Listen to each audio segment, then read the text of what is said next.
All right, guys, this is Cotton Grammar in another Office Hours Assimilation webinar. Special guest tonight, we have a very special guest, Vinny, and good friend of mine. He is a world-renowned certified ethical hacker. We're going to go into that a little bit later of exactly what that is. And he's a certified hacking forensic investigator. He's been featured on all major news worldwide and talked about some of the topics that you've heard of, from the Target breach to the Apple breach to just a number amount of stuff. Fascinating what he's going to have to do. We're going to get into some crazy stuff that he's going to show us tonight and how we can kind of merge these together with some client getting methods. You obviously know that anytime I get a hold of something, I'm going to find a way to pull a ton of clients out of it. So we're going to talk about that. I guarantee you that if we haven't blown your mind before, this is going to blow your mind. I say that every week and I sound like a broken record, but this week is another one that if you weren't here, you wish you were. Vinny, are you on the line with us, buddy? I think he's probably muted himself, but Vinny, are you there? Yeah, I was muted. Sorry about that. That's okay. So how's the weather in St. Louis? Cold.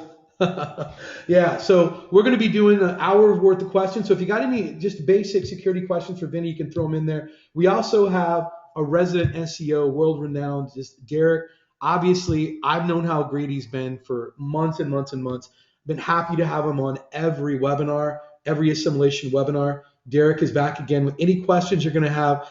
Google Maps, the Tumblr method that we showed you last week that has worked so well. And Derek just said he just got back in from snow blowing, buddy. How you doing, Derek?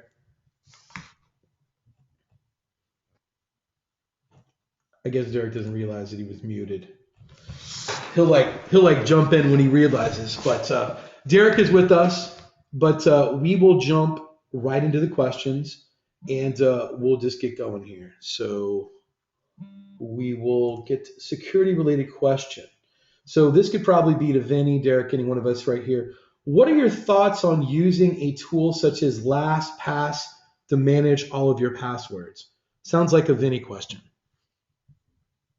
Yep. Do you want me to get into it now? Sure. No, just answer it briefly. We don't have to do a full presentation. Just kind of give a brief thoughts on it, what you think about it, but you don't have to get a full presentation. Yeah. So I'm a huge, I'm a huge fan of 1Password. I use it for everything. I have no problems with it. I know a few people use LastPass. I think it's free, which is kind of what the appeal is. I don't know much about it, but I can swear by 1Password if you want to go the password manager route. I use it to literally set a different password for every site that I use. And I don't even remember my passwords. I keep it all in 1Password. I also store family information, driver's license information, medical information, it's literally my vault for everything. And it's locked up pretty tight. The odds of somebody not only getting access to my computer, but then getting access to my 1Password vault are so slim that I feel pretty confident that it'll never happen. What's that service called again, Vinny? 1Password, the number 1Password. It's available for the Mac and Windows. Great. Is that sort of like RoboForm then, or a little bit? No. It's more of a database for storing personal information, basically, and it's encrypted. It's nice and tight, and then you can sync the information to your phone. So if you're ever out and you need to look something up, you can. It's pretty useful. Sweet. I think we've answered that question well enough. We're going to go on to the next question. Hey, Cotton, this is more of a Derek question. We'll just throw it over to Derek. Hey, Cotton, can you add many keywords you want to rank on the same to rank for the local 7-pack and organically? Example, Dennis in Fairfax, Virginia, Dennis in Herndon, Virginia. Didn't really make that much sense, but I guess they're trying to say. I think what they want to do is keyword stuffing on the first page or something. It says, can you add many keywords that you want to rank on the same page? I think what they wanted to say for the local 7-pack. Well, I'll use the same similar geo modifiers that are like very close together, and then I can rank that same page for the 100 different suburbs around the main city. You don't need a whole page or a different page set up for each one of those. But if you're going into like different actual cities and states, then you're gonna need a different page for each one of those. Mm-hmm. I think that's what they're kind of answering. I mean, you're not really limited to how many you're going to rank for, but the further you get out of that, where the actual map pack is showing, you're not going to be able to rank for it. So the little preview on the SERP is what I'm talking about, if people understand that. If you're not in that actual screenshot of what the area is, you're not going to be able to rank in the blended pack really easily for that. So Okay. One of the things I want to bring up to everyone also is I just talked to Mike tonight, and what we're going to do is I'm pretty certain that we're going to do it in the next couple of weeks or the next 3 weeks. Is I'm going to put together. Derek doesn't even know that he's going to be involved in this, so I'm just kind of volunteering. We're going to do a 7-pack summit, which is going to include myself, Derek, Stephen Floyd, Greg Morrison, and probably Jimmy. And we're going to cover some things updating the 7-pack that have changed since we last talked about it about 90 days ago. There's a lot of things that Derek's discovered, along with some other people, along with Stephen Floyd and myself, that are that it's different to get in the 7-pack than it was, or that we thought it was for certain about 120 days ago. So we want to get everyone updated on all that, so everyone's on the same page. So we're probably going to try to get that together within the next few weeks, and just talk about that exclusively and answer your questions and go over some of the things that everyone's always wanted to know about, just so we can get it clarified, so we can get all of the questions answered about the 7-pack and get everyone on the right path. So it says in last week's session is up. It's in the members area if you want to watch the replay. It says, Cotton, what was the process you went through that got you charging $4K per month per client? Well, common sense, and the reason is this: the reason that I have a $4,000 a month minimum that I take for clients is because I look at it like this: I have a special quality and I have a special trait that you can't go to school, university, get a bachelor's, master, PhD in, or anything. And if they want to hire me on full time, which they're not, I'm a consultant. Let's just look at it this way: we're really consultants that are coming in doing work for them. Then if that's the only job I'm going to do, how can I support my family on $1,000 a week? Put kids through school, pay car payments, mortgages, and all that sort of stuff. So when people start charging $500 a month, it's $125 a week. There's Taco Bell drive-through people making that. There's like people that are working at Express, at Bed Bath and Beyond, that are just clerks that are making way more money than that. So you're selling yourself short. So the bottom line is if someone really can't afford $1,000 a week, and they would have to hire, if they were to go out and hire a marketing manager to get that job done, that had what you guys know and what you're taught in OMG, $1,000 a week is cheap, especially with the amount of return that you're going to be able to bring them. So when you go back in and look at the pricing module that I have that's in Director's Cut or Project Breakthrough, and you see how I price things out, what you'll notice is the amount of return of investment that I'm going to bring them over the course of the SEO is far times, it's an infinite amount of times more than just $1,000 a week. So never sell yourself short when it's that sort of stuff. If this was your job and if you were the marketing manager, you making $52,000 a year, to me, that's not a very good wage, especially for the amount of talent, the amount of knowledge that you have to do it. And that's what they have to understand. So if they're selling you short, or if there's no guarantee of more clients, or if there's no guarantee of more referrals, I just don't know why I would take any less than that. So hope that answers your question. After we send, this is for you, Derek, after we send your Tumblr blog to Fiverr for reblogging, what do we do with all the reblogs? So I showed in the video how to extract them using the plugin with the web developer. And what you want to do from that is you can create an RSS feed of all those reblogs, and then you can submit that into Social Explosion, or you can use something like RSS Submit or anything like that. It's going to just get some juice to it. So we're supposed to shoot the module, so we're gonna go a little bit more into depth on that. Yeah, and that kind of leads into the next question from Mary Summer. She asked, "Are we going to do a module on the Tumblr method shown last week?" Yes, we are. I just got back from Las Vegas very, very late Sunday night where Mike and I was out uh, on business for OMG. So Derek and I haven't had a chance to connect over the last couple of days with me trying to get caught up. But Derek and I are probably going to shoot that module in the next couple of days, and we're going to try to get as detailed as possible and possibly do one live from creating an account all the way through, so it can be a whole lot more clear. So that should be in. I like think if Derek and I do it tomorrow or the next day, it'll probably be in director's cut and breakthrough by Saturday, Sunday, maybe Friday. So look for that in there. It says Heidi. I guess this can be for anybody. Heidi's so funny. She's always in a good mood. She's always a pleasure to be around. It says, I don't know if this is a question, but for me, I love SEO, but I'm an info geek. So for everyone else, I have no idea how to make SEO sound interesting.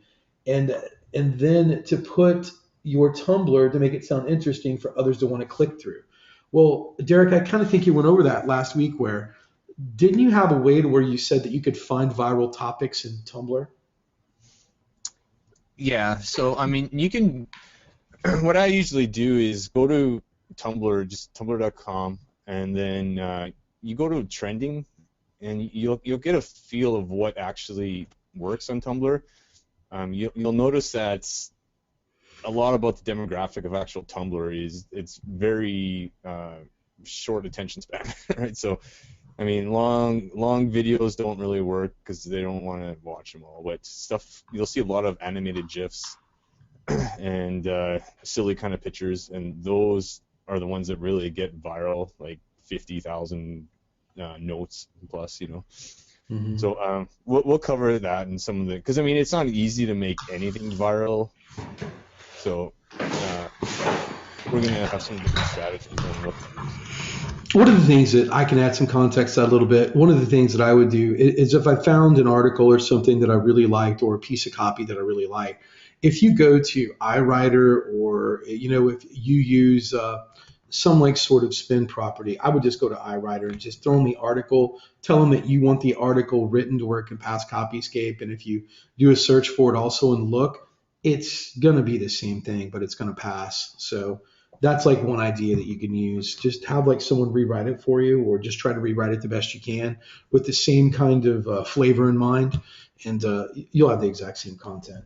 So, Well, okay. So she's asking mostly about how to make SEO sound interesting. That's okay. I actually did one I got for SEO. It was I got 1,500 notes or something. I can't remember, but I didn't actually talk about SEO, but I was talking more about marketing in general, and I made a compilation of interesting attention-grabbing signs that I would see on the street. Like all those, you see funny church signs or I can't remember which ones I was using, but usually anything that grabs attention and people kind of see. I'll do an example in the video the one actually did, maybe, if that helps. But you don't have to always be exactly on topic, but somewhere in this same topic. So I was using signs that are attention grabbing, which translates into click-through rates, right? So yeah, that's so cool. We can address a little bit more in the module here.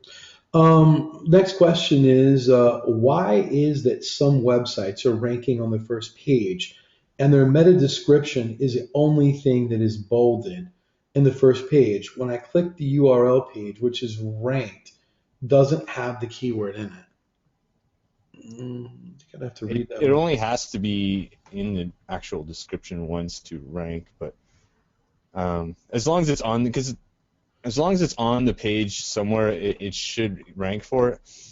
And you can actually used to be able to rank easily without even having it on the page, just by using links as your signals for what the page should rank for, right? But now they changed it, so it should be at least on the page once, and in the description does count. And you should also check to see if alt tags or image properties stuff, or anything that has a keyword in it, because you can rank with just having the keyword in the alt tag of an image too. So if you're a little more thorough about where the actual keyword is too. So Cool.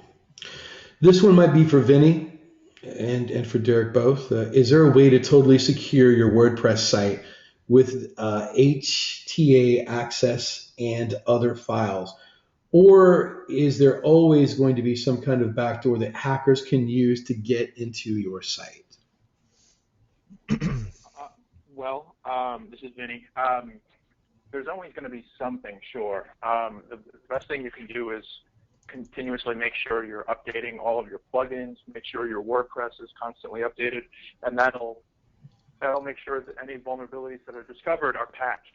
The odds, there's always the possibility of there being a 0-day vulnerability, which is something that isn't disclosed, but the odds of that are going to be so slim that, you really can't.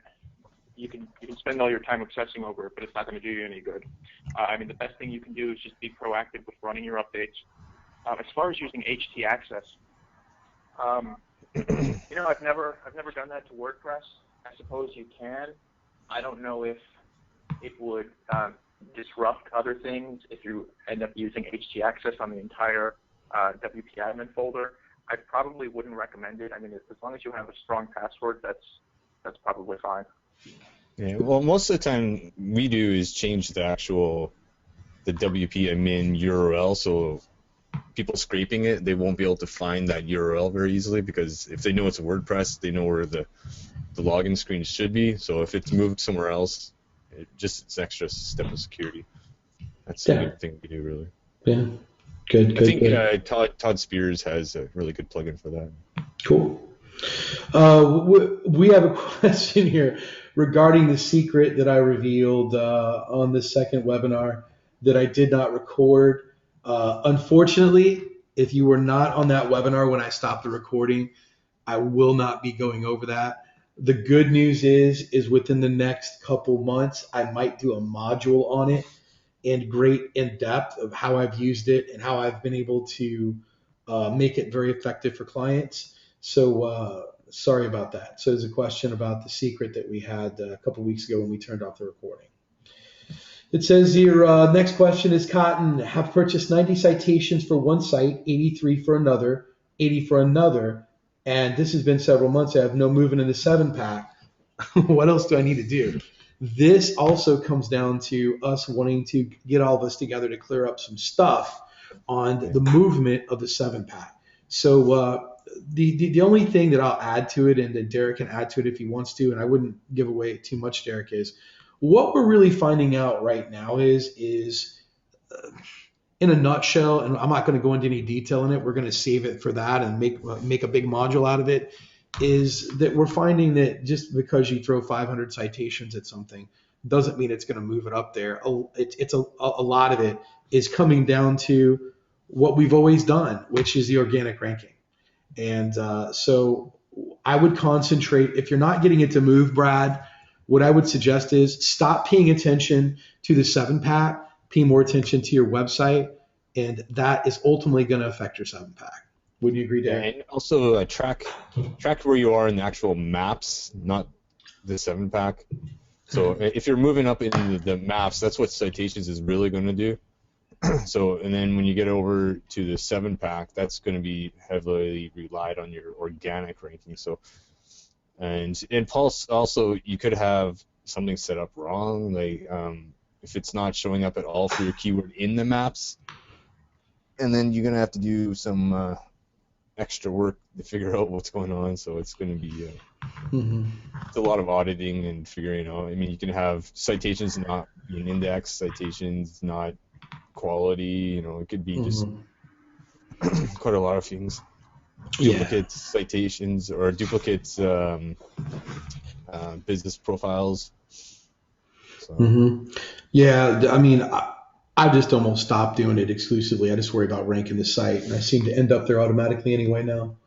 So yeah, I usually just focus mostly on organic and then just kind of verify and then just throw a couple citations at it. Remember what Derek and I just said, what we're doing. We're not focusing on the 7-pack. We're throwing the power at the site to rank organically. and we're ending up there naturally. So take that. I mean, if that's what you take away, and don't overthink it, that's just our advice to you for right now. It says there's a Fran is thanking you, Derek, for the review, and she said that she would like to return the favor. If you could, give her your Facebook, she will return the favor. Coco says hello. Let's see here.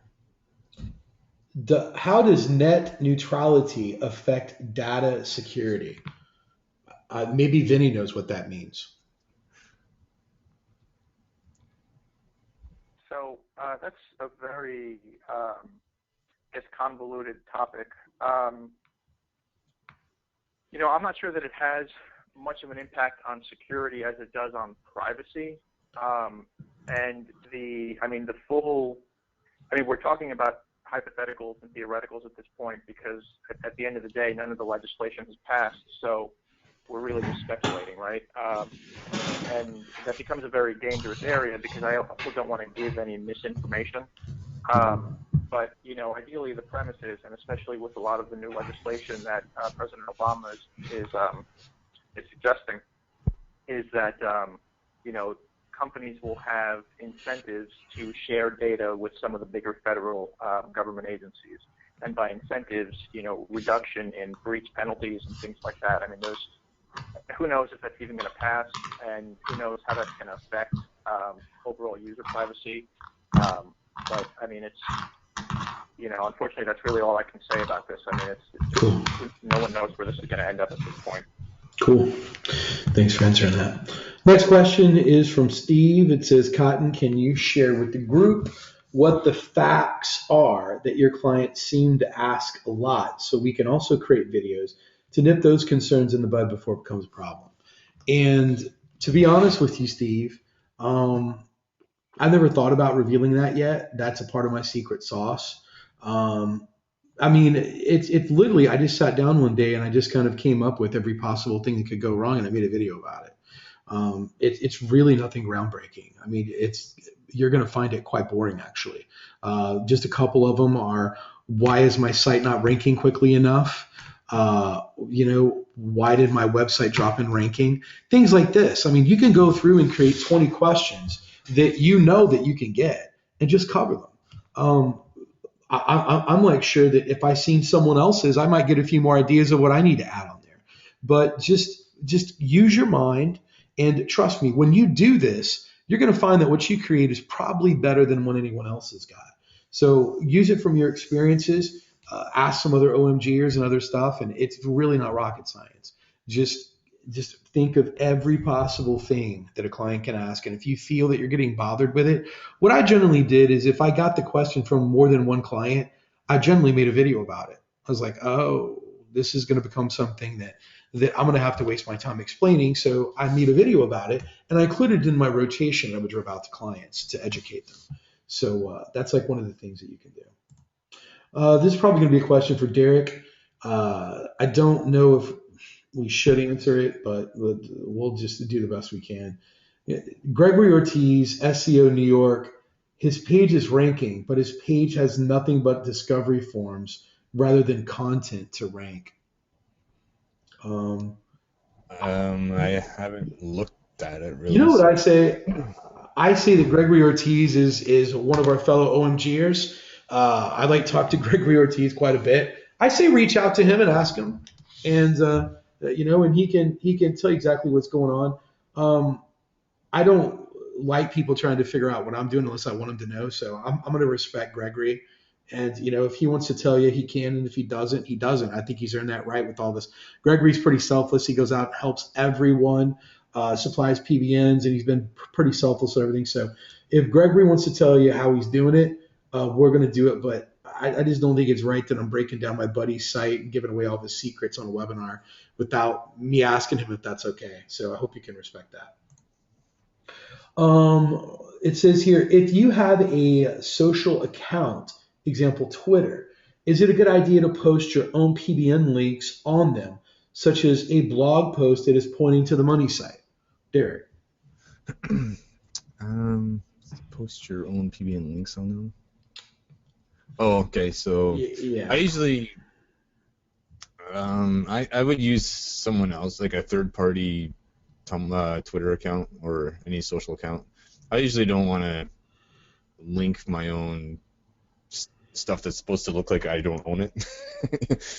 Maybe I understood the question a little bit differently. They're like saying if maybe I didn't read it right, that if they have a PBN, is it okay to create social profiles around it? Yeah, you can. I thought they were using your branded one, but Let's so just assume that they don't know that they need to do that. post run. Yeah, you can set up like we did a few weeks ago with the IFTTT.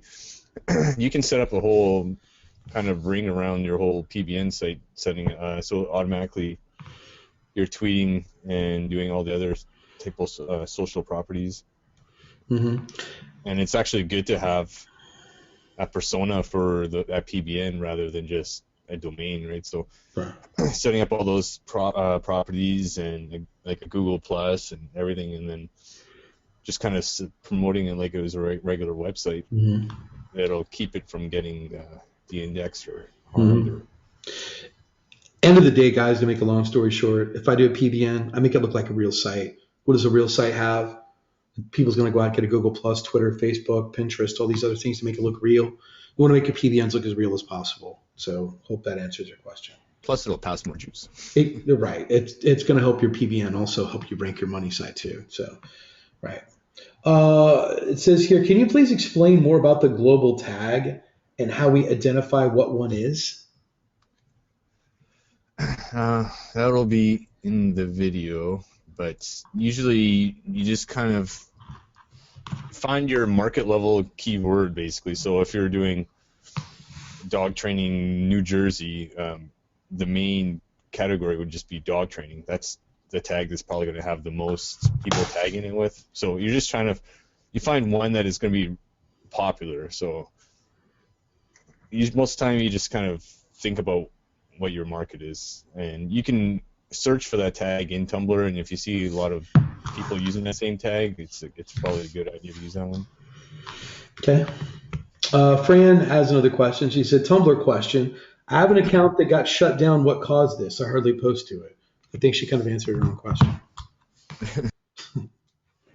So it's just closing accounts like crazy, and there's no real reason. Some people were actually had quite a lot of good content on theirs, and they weren't using it for anything black hat or shady or anything like that, and they just got deleted. And then it's just kind of what you have to deal with. I've never lost one personally, so I don't worry about it. I just make a new one. So. Right. The next question, Derek, you can answer it if you want to, or we can direct it to obviously Network Empire. They might be able to answer a little bit better. It says, question about the OneFeed Supercharger. I'm wondering, to receive the benefits of that plugin, do I need to create a blog for my current site that is only made up of pages? If so, how would the subdomain look, etc.? How would this URL structure, would they look like? Well,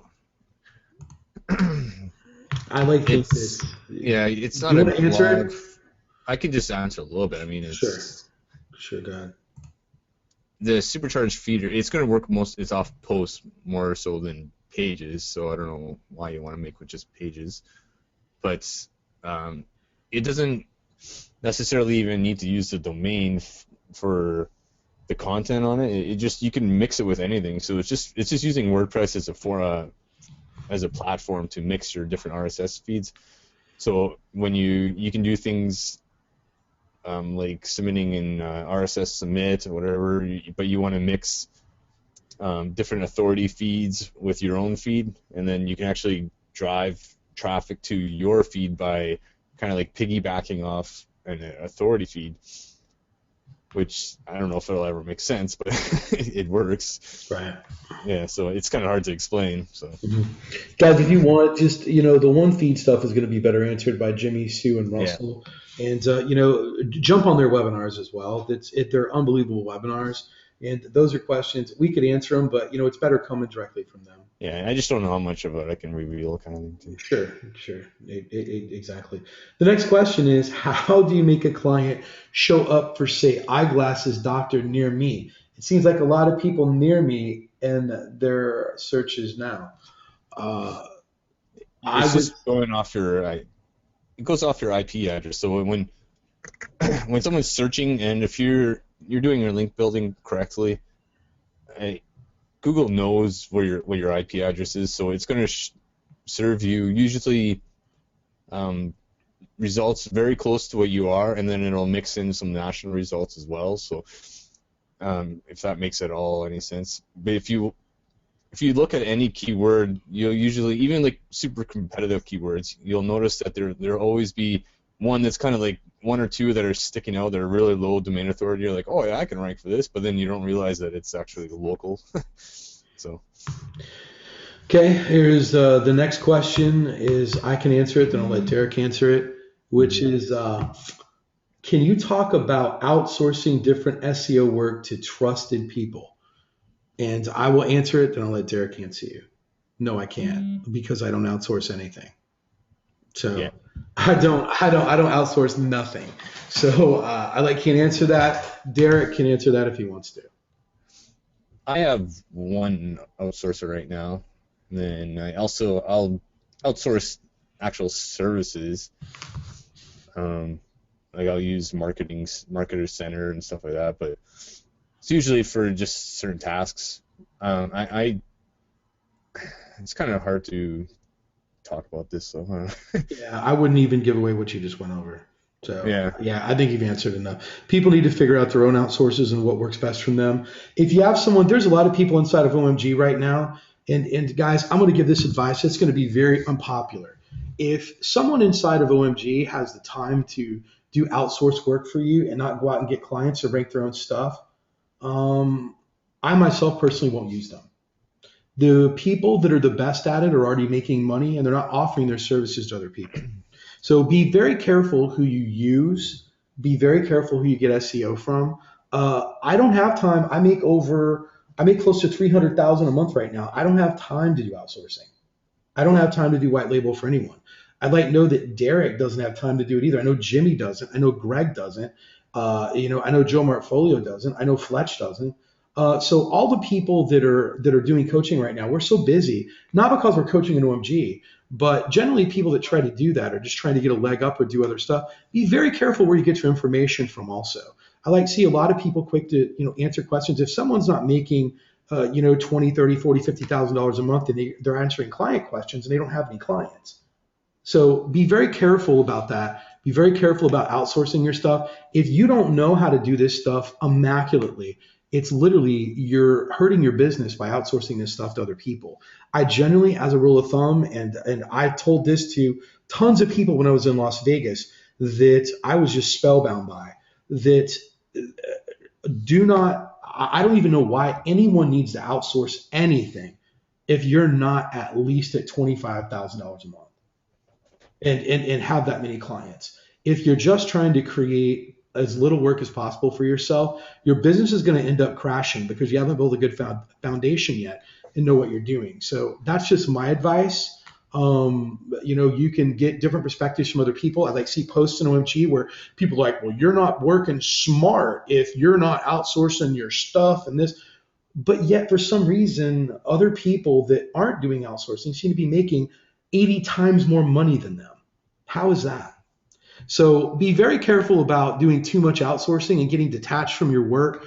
I know that Derek does a lot of hands-on SEO. I do a lot of hands-on SEO. I don't like talking about SEO a lot because I do SEO very differently than everyone else, and I rank everywhere.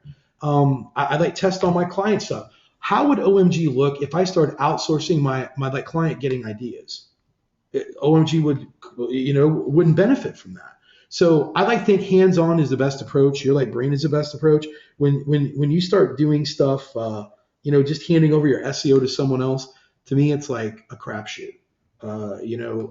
I've seen other people that literally, have lost clients because they thought the other person knew how to do it because they said they did. They had no proof of it.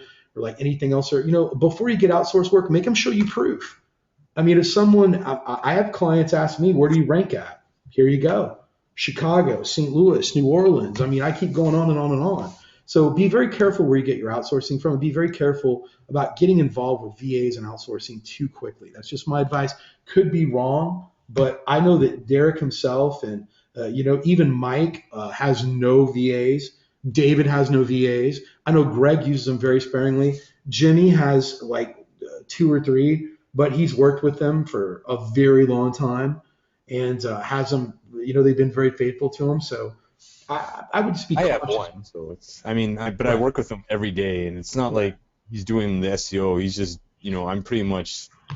I'm still the game, planning the game, exactly what to do. I just don't want to build Web 2.0 links and stuff. Right. Plus, I don't have time. I don't have time to upload 80 and 90 articles a day.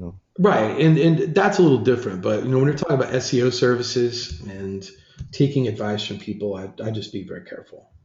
So, security question: what is the basic way to avoid a WordPress site getting hacked? I guess we can throw this over to Vinny.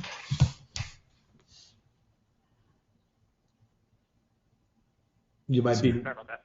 Yeah, Sorry. no, I'm here. Yeah, I was muted. Mm-hmm. So, again, and this is kind of what we mentioned earlier, the best thing you can do from any security standpoint, whether it be WordPress or Joomla or even your own, personal computers, is make sure you're constantly keeping everything up to date. So make sure you're running the updates when they come out and you're being diligent about staying on top of that. Because more often than not, when a new update comes out, people just, they see the please update me box and then they hit ignore, and then next week it comes up and then they ignore it again, and, a month or two have gone by and, they're running with these, active vulnerabilities. So more than anything, just make sure everything's up to date, and that's gonna really keep that wall up and secure on your website. Cool. This is another question. It's a pretty unusual question, but I have no idea, so this has to be a Derek or Vinny question. Can Skype, sounds like someone's trying to cheat on his wife and not get caught question. Can video Skype chats be intercepted? If so, how does one protect this from happening? Yeah, that's a Vinny question. Yeah, so that's fairly complicated. The short answer is yes, it can be done. The long answer is it's somewhat complicated. In order to intercept anything, you have to do what's called a man-in-the-middle attack. So you literally have to have an interception point between yourself and the destination server, in which case would be Skype. So, if you're at a coffee shop, let's say, and you're using somebody else's wireless internet, it's much easier to intercept because, potentially you're using, the wireless internet coming from somebody's laptop, and they've set up shop specifically to intercept your data signals. But, from your house, short of somebody, somehow intercepting your actual internet connection, that's incredibly unlikely if you're not using somebody else's wireless network. Now, if you're worried about the government intercepting your video, there's really nothing you can do about that. But from a personal standpoint, it's virtually impossible to do. So Cool. That's really it. Cool. Thanks, Vinny. The next question, I'm going to answer it, and then I'm going to let Derek answer it because he already answered it once in the Facebook thread. It says, Cotton, is there any issue with replicating so much of your methods, i.e. website, discovery page, and other tactics suggested in OMG training? No concerns about diluting your brand's look and strategy if multiple pages start popping up things? My answer to that question is I don't want to sound... I guess the best thing I can just say is you have to get ranked before you can get found. And from what I've been seeing with things pop up, there's no one using that has a high of ranking anywhere that I am. And then I'll let Derek answer. I could answer it, but I'm going to let him answer. The technical reason is, Derek, why shouldn't I be worried about people, duping my discovery form and duping my content on my site and replicating it? Yes. Well, okay. So what happens is when it comes to duplicate content, Google looks at the highest internal page rank authority. So what they see, we don't see it at all, but we go by page authority. And so whoever has the actual highest authority of that actual page is going to be awarded the canonical version of it. So if two people are contending for the same piece of content and ranking in the same identical SERP result, one will be chosen, and that will be the higher page authority ranking. So Cotton doesn't have to worry because he's got enough authority on all his pages that if you basically copy him and then try to rank for the exact same keyword, you're not even going to get indexed most likely. You even could get penalized, correct? It'll get panda penalized, yeah. Yeah. So to answer your question, to just wrap it all up, for those people that are going out there creating my site word for word, same look, same feel, same like keyword, everything else, I'm grandfathered in as the top of the heap, and Google looks back at the top and says, hey, you're copying this guy, you're the one that's going to get smacked. I'm not. Yeah. And what most people don't realize, it doesn't go about who published first. So if someone else copied Cotton, for example, but in a different city, and then Cotton made a page in the same city he was, who do you think is going to win that tournament there? So even if you posted second, but they have such a weak authority on their site, they would actually get pushed out of Google on the ranking. So. Right. And just to touch up on it, it's just a lot of the sites that I've seen it pop up. There was something posted in OMG over the weekend about a site that a guy basically copied mine, looks like word for word and all that sort of stuff. I'm almost flattered by it. If you're not going to have enough creativity to go out and get this stuff on your own, chances are you're not going to rank either. And secondly, just to answer that question even in more depth, I'm going to have the Discovery Form 3.0 that I've been working on for the last couple weeks that's going to be coming out. I'm totally redesigning the Discovery Form. And Derek and I, funny enough that this question came up, Derek and I just talked about this not so much an hour ago on Skype. And I'm going to redesign a brand new website.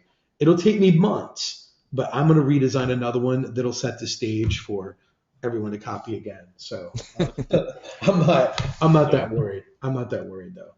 So well, plus your Discovery Form is not actually ranking for anything, right? So it's right. It doesn't really matter that much. You just got to think about it from Google's point of view. They're trying to keep the actual results cluttered from having repeated results. Mm-hmm. So that's why if they're targeting different cities, no one's going to get penalized. Right. It's going to be a completely different search. Advice for everyone also, if you really like how I wrote the Discovery Form, I'm flattered that you want to use it. You can use it word for word. You can take everything that I say word for word and use it. But I ask you, just no index, no follow the page, and you'll be safe. Your clients are still going to be able to use it. You're still going to get the same power and punch that I've got, that I've discovered it with, but you're also not going to create a footprint also. So that's what I advise you to do. If you want to copy the Discovery Form, that's why I created it. It's for OMGers. I'm going to remind you once again and say it. No index, no follow the page. And that way you're safe. And you won't get tied back to, because what's going to happen is if you don't do that, if someone actually seen all these OMGers together, and there's a way to do it, I'm not going to explain how. You can search all these exact content pages. Someone could negative SEO the group of us. So if you're copying off me even remotely, or if it shows up close to mine, be smart. No follow, no index it, so people can't tie us all together. So there we go. Next question. What services are available to do website branding with 2.0 and social accounts? The ones on Fiverr are pretty sketchy at best. Just Derek, if you want to answer that, just don't answer the one that we use. The people using what? Sendwire? Yeah. I don't even know what that is. I don't even know. I don't even use that stuff. So you can go ahead and name off some of them. There's Sendwire and Rankwiz, the Money Robot. I mean, there's a lot of them out there. So well, I think they're talking mostly about the branding ones. We'll use Hootsuite, or use IFTTT to do posting to all your accounts at once kind of thing. Mhm. So that's the Hootsuite's really good. You can have, I think, 100 accounts under the one. I think 100 profiles are posted to. I can't remember now. I haven't used them in a long time. I've been using IFTTT because it's basically free. So Mhm. Yeah. So there you go. This is Vinny. Do you Sure. mind if I chime in on that first? Sure. Go ahead. This is nobody. A lot of people don't know about this, but there's a service called Octopost. Octo like Octomom. I absolutely love it. It allows me to actually schedule my post. I think it has more to do with the interface than anything else, but it's super easy to use, and I can literally go down and schedule most of my social media posts for the entire month. What you do is you just write a handful of variations of similar topics, and then it'll segment them out and spread them out to all your social networking sites, and it'll help you distribute the times that it posted to. It's pretty handy. Cool. Thank you. We have a question from Dustin. It says, Cotton, yesterday I sat down with a potential client. She doesn't need SEO. She needs a sales funnel, an opt-in page, an email marketing sequence, and basically someone who can leverage the power of the internet with more business partners. She is not really SEO, but having been exposed to internet marketing, I know that I can do what she needs to be done. Do you even take non-SEO jobs? Sometimes I sit across from clients and I think, you don't need an SEO guy. You need a marketing agency or business consultant. I'm not sure if I should take 2 jobs or not. Guys, my best advice is this. The reason that we're in OMG and the reason that we're doing this is to do what we want to do. By choice, I don't take those jobs unless, and there's some that I do that I charge a lot of money for, but that's up to you. Everything's a preference. Here's what I'd be very, very, very careful of. When you're doing SEO, we all know what it takes to get the job done. There's not a lot of time involved.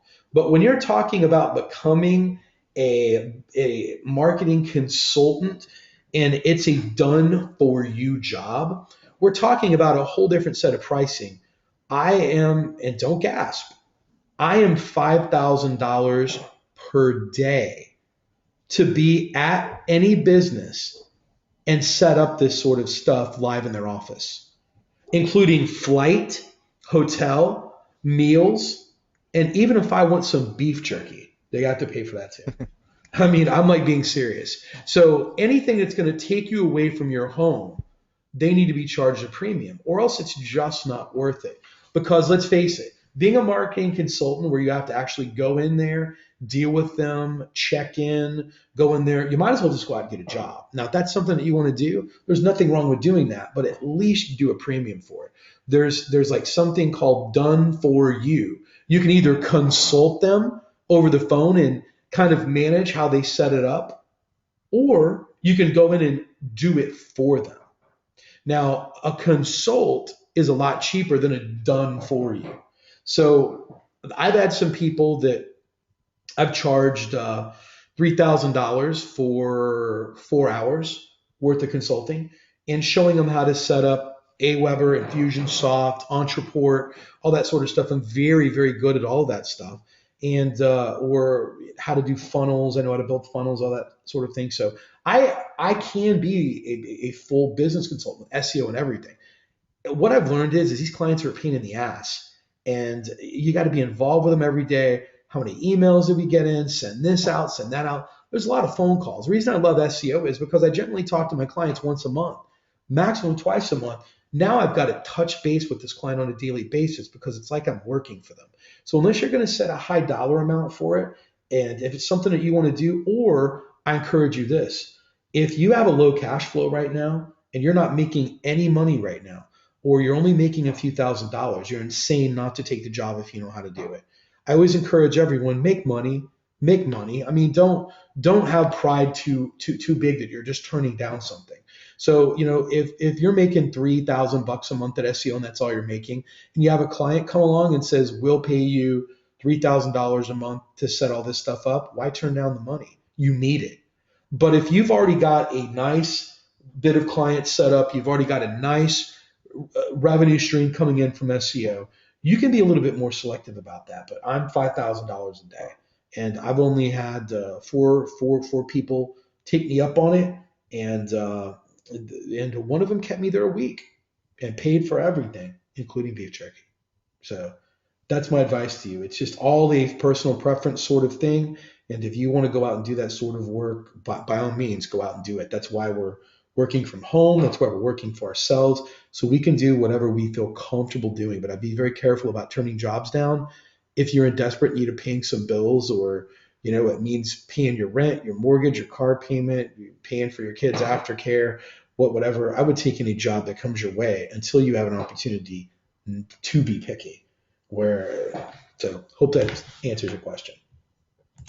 Next question is, I saw a Fiverr gig that can get PR2 and PR3 Tumblr accounts. Is this a good method, or is there a better way? I assume that it's better than starting an account from scratch, Derek. You can use that. I mean, if they're only $5, whatever, but just make sure you know that PR3 doesn't mean that it's like an actual page authority of 30 or so. So if there's no links to it, then I just pass on it, or go find something better. It just means that it has sat long enough to get some page rank. Page rank is pretty easy to gain on Tumblr, so a lot of accounts will get PR4, PR5 with literally one link to it. So it doesn't always mean it's good, but I usually just go for age, or I just build my own. So they're free. Cool. So yeah, go ahead if you want to, or if not, don't. Yeah, I mean, it's up to you. Mm-hmm. Next question. Yeah, it's $5. Next question. Hi, Cotton. Do you email your clients monthly reports? If yes, what reporting system do you use? The answer is no, I do not. And I use CertBook. CertBook lets them create their own reports. It's transparent ranking. It gives them a live view key where they can go in and look at their rankings 24/7. I think it's important that clients can go in and look at their rankings whenever they want to and print out their own reports whenever they want to. Why should I be responsible for that? So next question. I have no audio. Is it just you? I hope it's just you. If not, we've been talking a real long time with no one listening to us. So sorry, Heather. It says, in the early days, what tools did you use to track the progress of leads? Zoho, spreadsheet, Trello, etc. I don't do any lead-based SEO, so I'll let Derek answer that. Track the progress of leads. Mm-hmm. I just use Basecamp, really. So. Okay. Yeah, this is Vinny. Sure. It sounds like he's talking about a CRM tool. Mm-hmm. I use BASE, so, but there's so many variations. I mean, you mentioned Infusionsoft. HubSpot's working on one. Zoho has a good one. Let me think. There's one called Contactually that a lot of people like. It has social integration. It comes down to just finding your preference. Mine happens to be Base. Okay. Cool. Thanks, Vinny. Next question is, Vinny, you're like bringing out some unusual questions tonight. It says, will CCTV play an important role now that the Ferguson issue has created a bigger rush into the online video security? What was the first part of that? Will CCTV play an important role now that the Ferguson issue has created a bigger rush to online video security? I don't even, that's not really my realm. Right. I don't know what maybe they think because have. Maybe they think because you're close to Ferguson that you can answer the question. I know police officers have their little dashboard cams that they use and things like that. But I don't know what companies have any type of CCTV installation or any type of requirements for that. So I can't really answer that. I'm sorry. Sure. It's all good. I have no idea how to answer it either, so sorry. Next question. At what point did you formalize your business, i.e. create an LLC? Do you deal with any companies willing to pay through a purchase order system or any traditional corp payment methods? I would love to be able to answer that. That just opens up a whole nother jar of worms. Literally right now, all I'm doing is corporate SEO and with very, very, very little. So I do a lot of corp to corp agreements, other stuff. Guys, just set up your company any way you want. I just literally became an LLC just a couple months ago, so I'm not I would talk to an accountant or an attorney or someone else. I'm not comfortable giving legal corporate advice because I don't have any clue. I just recently started crushing it and making money, so it doesn't mean because I make money I have all the answers. So I would look for someone that you trust, family member, attorney, accountant, or someone like that, and ask their advice. You'll probably get a better answer. So I wish I could help. Question for Derek. When using the Tumblr method and as well as DAS stacks, is it okay to use the same Tumblr account and multiple DAS stacks if it is in the same niche and related to the money site in relation to leaving a footprint? Yeah, you can use it multiple times and just make sure that the rest of the DAS stack is unique. I mean, if they're, it's quite common to have co-citations of similar businesses in the same niche, right? So I do it all the time. I use the same Tumblr account for multiple things, not just one client. So that answers it. Great. This is going to be a question for Vinny.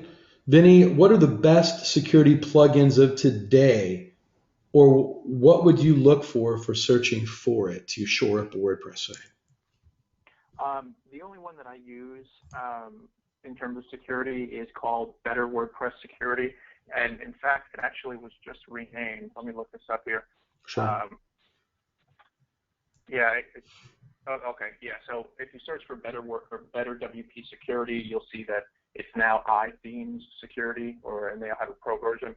That's the only thing I use. It gives you a slew of options. If you feel the pro version is something you need, go for it. If not, the free version is probably just fine for most people. Cool. So definitely, that's the only one I would recommend. iTheme Security is what Vinny says. So Vinny says that I'd be using it. He says that's all you need. So it's pretty simple. Sounds like it. So, okay. The next question is, Derek, if you were going to set up a local lead gen site, what steps would you do to rank it? Example, start with social profiles, then 2.0, or branding your PBN links. Derek, they want all of your secrets, my friend. Yeah. Well, he actually laid it out pretty much the way I do start it. I do start with social profiles. I do everything that a regular business does first. So everyone starts, they build a website, then they're gonna go get their Facebook, and then their Twitter, and then you get some more, a little bit further away from the main companies like Twitter, but go to, the rest of your social foundation kind of ring, and then I'll start using PBNs after. So I have a mix that I'm not just using PBNs right off the bat all the time, but some people start with just PBNs. So. Cool. Next question is, Google just updated, and in Webmaster Tools, it is showing I have a missing author, missing entry title, and I cannot find the title in PHP Editor. How big of a job is this to correct? And I cannot find the title in the PHP Editor. And when I research, it looks like it's quite a few people are coming up with the same problem. I was fine with it until 2 weeks ago, according to Webmaster Tools. You know anything about this, Derek? Because I don't. I've never seen that. Neither have I. I don't think it's affecting. If you screenshot it or whatever, or send it to me, then I can tell you. But yeah, that's from Joanne. Joanne, go ahead and take a screenshot of your webmasters and send it to Derek, and he will take a look at it. We haven't heard. There's quite a few new things that are in webmasters. Like there's soft 404s now that are, basically pages that are pretty much penalized. Wow, I didn't realize we are way behind. Yeah. Pick up the Okay. Yeah. This is a question from Mike. What's up, Mike? Mike Hayden. It says, hey, Vinny, what are your thoughts on using plugins such as iTheme Security or WordFence for securing your WordPress installation? I think we just kind of answered the question there, but we'll let Vinny address it again. Yeah, I mean, it's certainly a good plugin. I mean, it's the one I would recommend, and it has enough options where it'll pretty much cover everything you need. I mean, short of using that, making sure you have strong passwords, and keeping everything up to date. I mean, that's really everything you can do. Cool. So yeah, we just kind of addressed that before. So it's a good question, Mike. Next question is, I think there is probably one that's been addressed before, but I don't remember. We'll let you know. If you want to rank for multiple cities in a map, do you create multiple Google My Business, or can you consolidate all of your locations into the same My Business listing, Derek? You're gonna have claimed multiple locations, but you want to put them all under the same Google My Business dashboard, so you're basically claiming them with the same email address. But that's as close as you're gonna have them related to each other, though. So the different phone numbers, you can have different you want different addresses, obviously, and I usually even have different contact email addresses on them, but it's always the same Gmail that registers all the accounts. Cool. Hey guys, just want to throw something out there. Sure. Something that you guys may not realize about me is there's a book coming out called Hacking Google Maps that will be out probably in the next 4 to 6 months, and I was actually asked to write a couple of chapters on that. Oh, wow. I've done so much research. Yeah, so we might be able to Yeah. discuss that at another time. Oh no, we already know you got a lot of information. We just want to. We're just dripping you out, Vinny. You're like too much information to have in just one webinar. So we greatly appreciate you sharing that with us now. The second part to his question is if I wanted to use the Tumblr trick to rank my video, could I just put the link for my YouTube with a funny picture on the Tumblr, or would my video have to be viral in order for it to work, because it would have to be on Tumblr also? Well, it has to be viral to go viral. So I didn't even actually read the actual question. Right. His like question is, if you wanted to use a Tumblr trick to rank a video, could I just put the link to my YouTube video with the funny picture on the Tumblr? Or I can you could embed your actual video and then have a link underneath to your video. So right. So that's okay to do. So that's okay to do in place of a picture. Yeah, I use videos all the time. Okay. There you go. I'm gonna list this question, but we're not going to answer it right now. It says, is the Google Maps do follow loophole still open? I see they've rearranged the page layout. Last time I checked, it was fine. So. Yeah. The other question is probably for me. For Yellow Pages client getting, would you still contact business owners who are on the first page already, but at the bottom, or would you really only pick page 2 and under? Would you still tell them it's going to take 6 months? People, question is that I'm going to hit everyone on Yellow Pages. There's nothing wrong with going after anyone. It doesn't matter if they're on page 1 or wherever. You're overthinking it. And second of all, should you tell them that it's going to take 6 months to get on page 1? Yeah. I don't tell anyone that I'm going to do them under 6 months. Why would I want to tell them any less than that? If they say no, I'd rather have you a year. No, Mr. Business Owner, I don't want to take another, $60,000 from you. So sure. It says, would you really pick up page 200? No, just go with anything that you can on Yellow Pages. I mean, if you're getting success and the business owners are talking to you and that's how you got your foot in the door, sell them SEO. I mean, if it's working for you. So hope that answers your question. It says, if I'm in a suburb, what is the best way to rank in the main city 7-pack?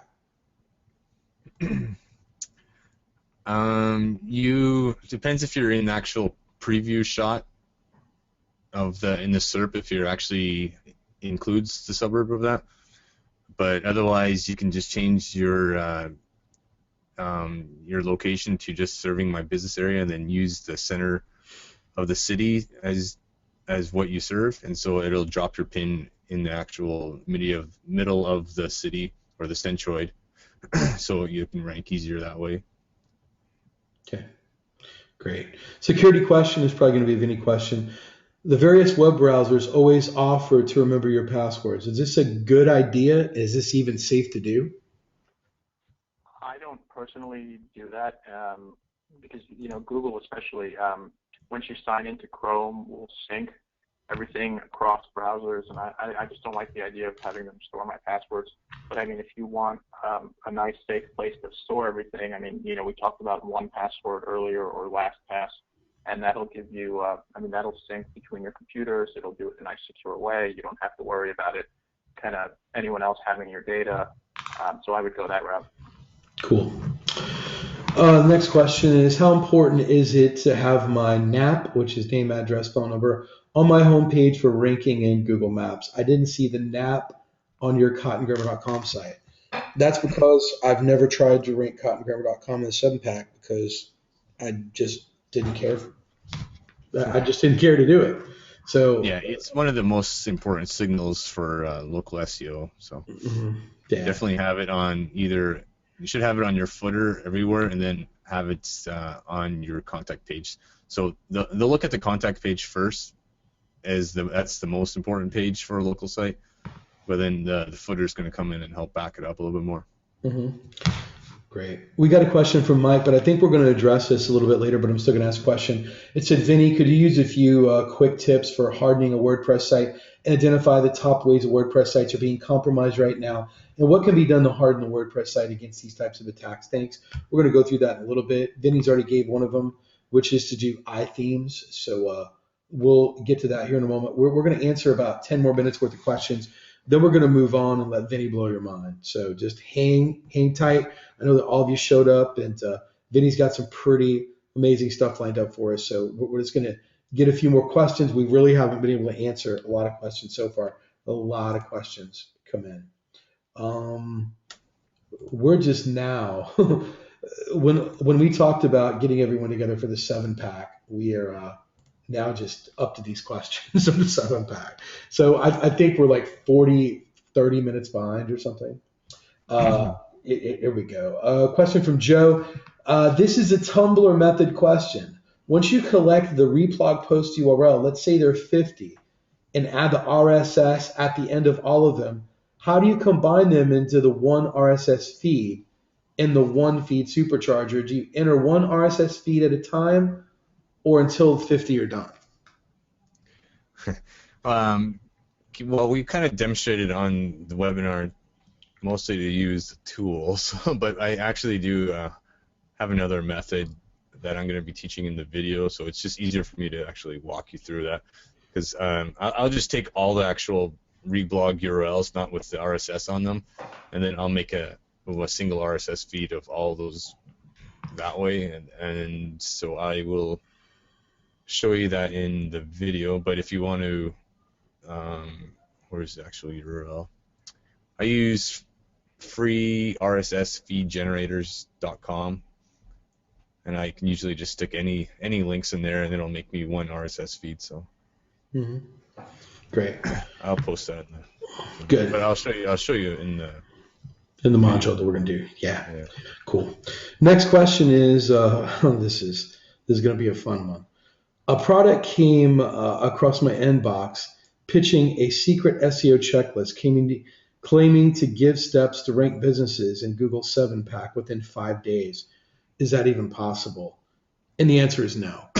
And I'm going to go ahead and go off on a little rant right now, which needs to be heard by everyone. Guys, if your name isn't Stephen Floyd, or if your name isn't Jimmy Kelly, Network Empire, or you're an OMG, why in the world are you selling products anyway? I mean, I just want you to think about it. A $19 or $100 product, if you sell, just tons of these things. Let's say you sold 1,000. You're going to have returns. You're going to have all this. You're really not even going to make any more than $5,000. I'm just telling you right now, if you're that good at SEO, you are going to be out getting clients. You're going to be ranking affiliate sites, i.e. Greg Morrison, Jimmy Kelly, Derek, I can keep naming on Gregory Ortiz, everyone else.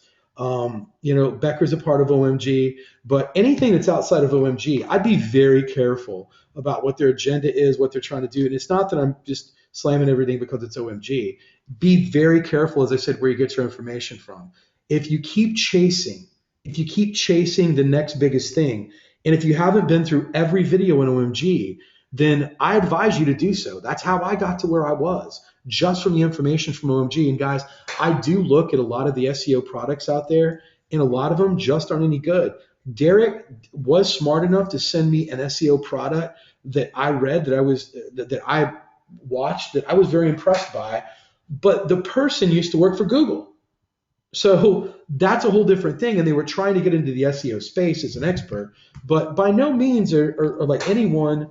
If you're making a killing at SEO, why wouldn't you just be making a killing at SEO? Why are you teaching it? Like especially with $5 or $10 products. So my advice to you is to go to a site called Unroll Me and get rid of all of these things that come in your inbox about SEO. If you're going to get all the information, Greg is a monster right now. Greg right now is just coming up with so much data, so much stuff. When I was in Las Vegas with Mike, we got an update coming through. I was blown away by some of the stuff he's coming up with, and he shared some of it with you last week. Derek is consistently testing. Jimmy, my like God. I mean, any piece of information that you're going to get about SEO, if it was possible for you to rank your sites in 5 days, we'd be telling you that it was. But I want you to name one person that collectively makes more money than Greg Morrison or Jimmy Kelly or some of the top people in OMG, or that Gregory Ortiz. These are just people just out there trying to push a product, trying to make money. And sometimes it upsets me when I see a lot of you OMGers out there chasing things instead of looking at every video on OMG. Joe Martfolio is a genius. Go through some of his stuff. But when it comes to ranking in the 7-pack, there's no one that's literally better than Stephen Floyd, Derek, or Jimmy or Greg at it. I don't ever like to include myself in being great at anything because I'm not. But these guys are experts at it, and that's why I said we wanted to have all this together. So anything that seems too good to be true, there are. Even as great as Jimmy is, he's not ranking stuff in 24 hours or 5 days. Just unless it's, purple pandas like to drink Slurpees, and that's the key word, then he's doing it. But please be very, very, very, very, very careful. Get all your information from OMG. And, if you want to know if a product's worth it or not, reach out to Mike or myself, Derek, Jimmy, Greg, or Fletch, or one of these other people, and just ask if that information is sound, because all of us guys stay in the loop of information, and we know what's true and what there isn't. But what Mike and I was doing in Las Vegas is we were going out acquiring talent for OMG. So if there's someone else out there that's great at SEO, like Stephen Floyd is, we went and brought him into the fold. Stephen Floyd's amazing. One of my very good friends. I talk to him almost every day. We went and brought him into OMG. So if someone's great, we're going to go ahead and bring him in. Mike went out in Las Vegas and he brought in someone that is literally the best at Amazon, and we're going to be bringing him into OMG. How they're doing over $100,000 a month selling Amazon products, and we're going to be talking about that. So if there's talent out there, or if there's secrets out there, Mike and David and everyone is doing a great job in bringing these people into the fold. So I would not chase anything that just seems too good to be true. So that's me getting off my soapbox, but I get so irritated when I see things in OMG going, oh, look at this course, or look at that course. Or look at that. You're in OMG, you have the best possible training that you can get. The best. There's no one collectively in SEO making as much money as all the people in OMG. OMG holds almost 60% of all the city SEO rankings everywhere. So just remember that. You have talent all around you from, Kerry Duke to Gregory Ortiz to Joe Martfolio, just to all these other people that are just mind-blowing. Reach out to some of your fellow OMGers and just kind of tap into their information. I was just blown away by Brian Williams when I talked to him in Las Vegas. I didn't know how talented he was, and he's going to be on Joe Martfolio's webinar tomorrow. So there's a wealth of just the best SEOs and the best information in the world right here in OMG. Just don't forget that. So next question. Let me just scroll down a little bit, and unfortunately, we're going to move on there.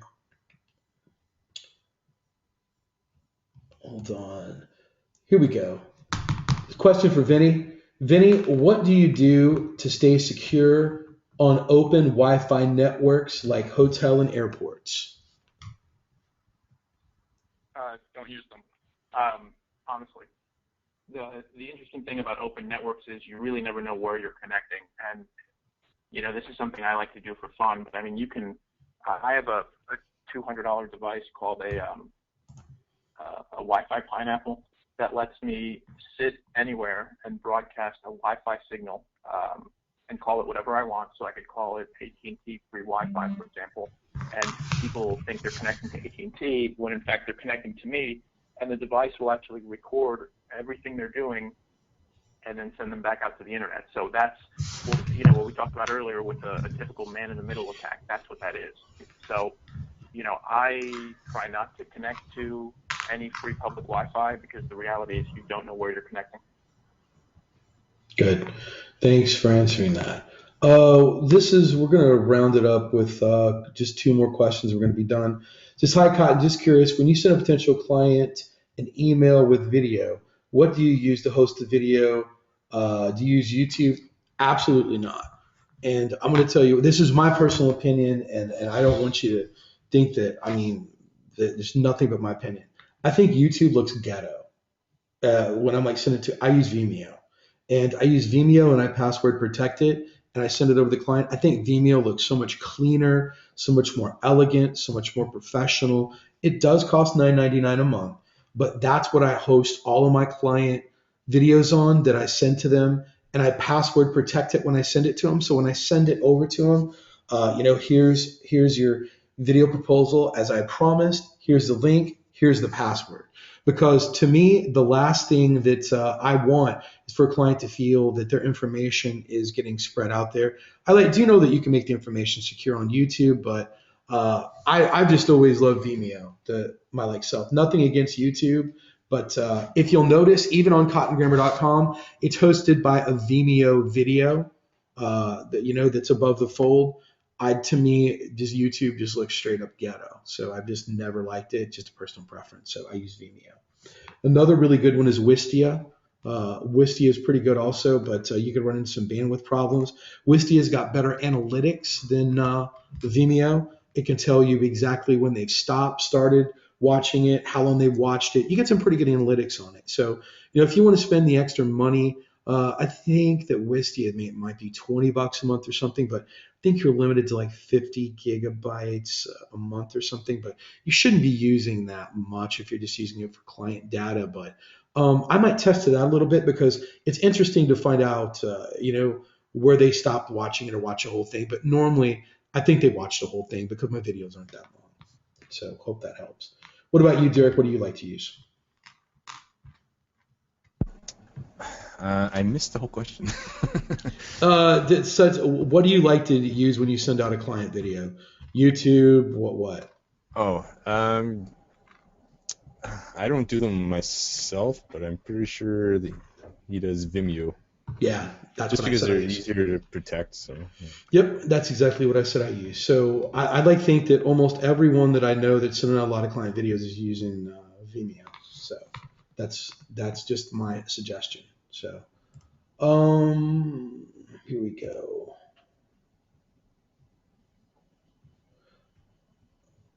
Yes, Tasha, I agree with you. Tasha says, I don't know why anyone would copy that's such a lousy payback mentality, bad ethics. I totally agree. We're going to do my life buddy Pip in Tampa. He's just a quick drive away. I actually seen Pip when I was in Tampa about 3 weeks ago. So how's it going, Pip? He says, I sent a link to my discovery form to a potential client. The email was returned as undeliverable, referencing the spam project, the Spamhaus project, which I guess is being used by their email provider, and they are blocking a large range of IP. My site's IP fell in that range. What is up with that, Vinny or Derek? Vinny? Yeah, I've had to deal with that. Honestly, change your IP address if you can. If you're sending out emails and if you have a dedicated server or if you're on a shared, this is why I don't use shared hosting really, is because if your IP range gets blocked for whatever reason, you're kind of screwed. And, the same thing I've known. I don't know if you've ever seen websites where you can them and Google will say your site is infected with malware. it's very possible that your site may not be, but somebody else in your subnet might be, and you're going to get blocked as well. So the best thing I can suggest is stay away from shared hosting. And, you know, if you've got a dedicated IP address, check it before you, before you start using it. And, I mean, realistically, depending on who you're hosting with, they might even just be able to assign you a different IP address if something like that is legitimate. Mm-hmm. Great. Guys, the last question, it's going to be a fun one. Josh wants to know, what kind of beef jerky do I like? Josh, that's turkey jerky. Turkey jerky. So with this, guys, we're going to get Vinny fired up right now. We're going to get him set up. I'm going to toss the screen over to him. But if you're excited to hear about what Vinny's got to say, guys, I'm going to quiz him on all of the latest current events. And Vinny's been involved in all these with all the national sites. I want you to go to the Facebook group that you see up on the screen right now. And I want you to type in hashtag #GoVinny. And I want you to show Vinny that you are ready for him. When we get about 50 of these, we'll fire it up. And I'm going to go ahead and toss Vinny over. The presenter is soon as you can get over to the Facebook page and type in hashtag #GoVinny. I want to get about 50 of these before we get started to let Vinny know that we're appreciating him.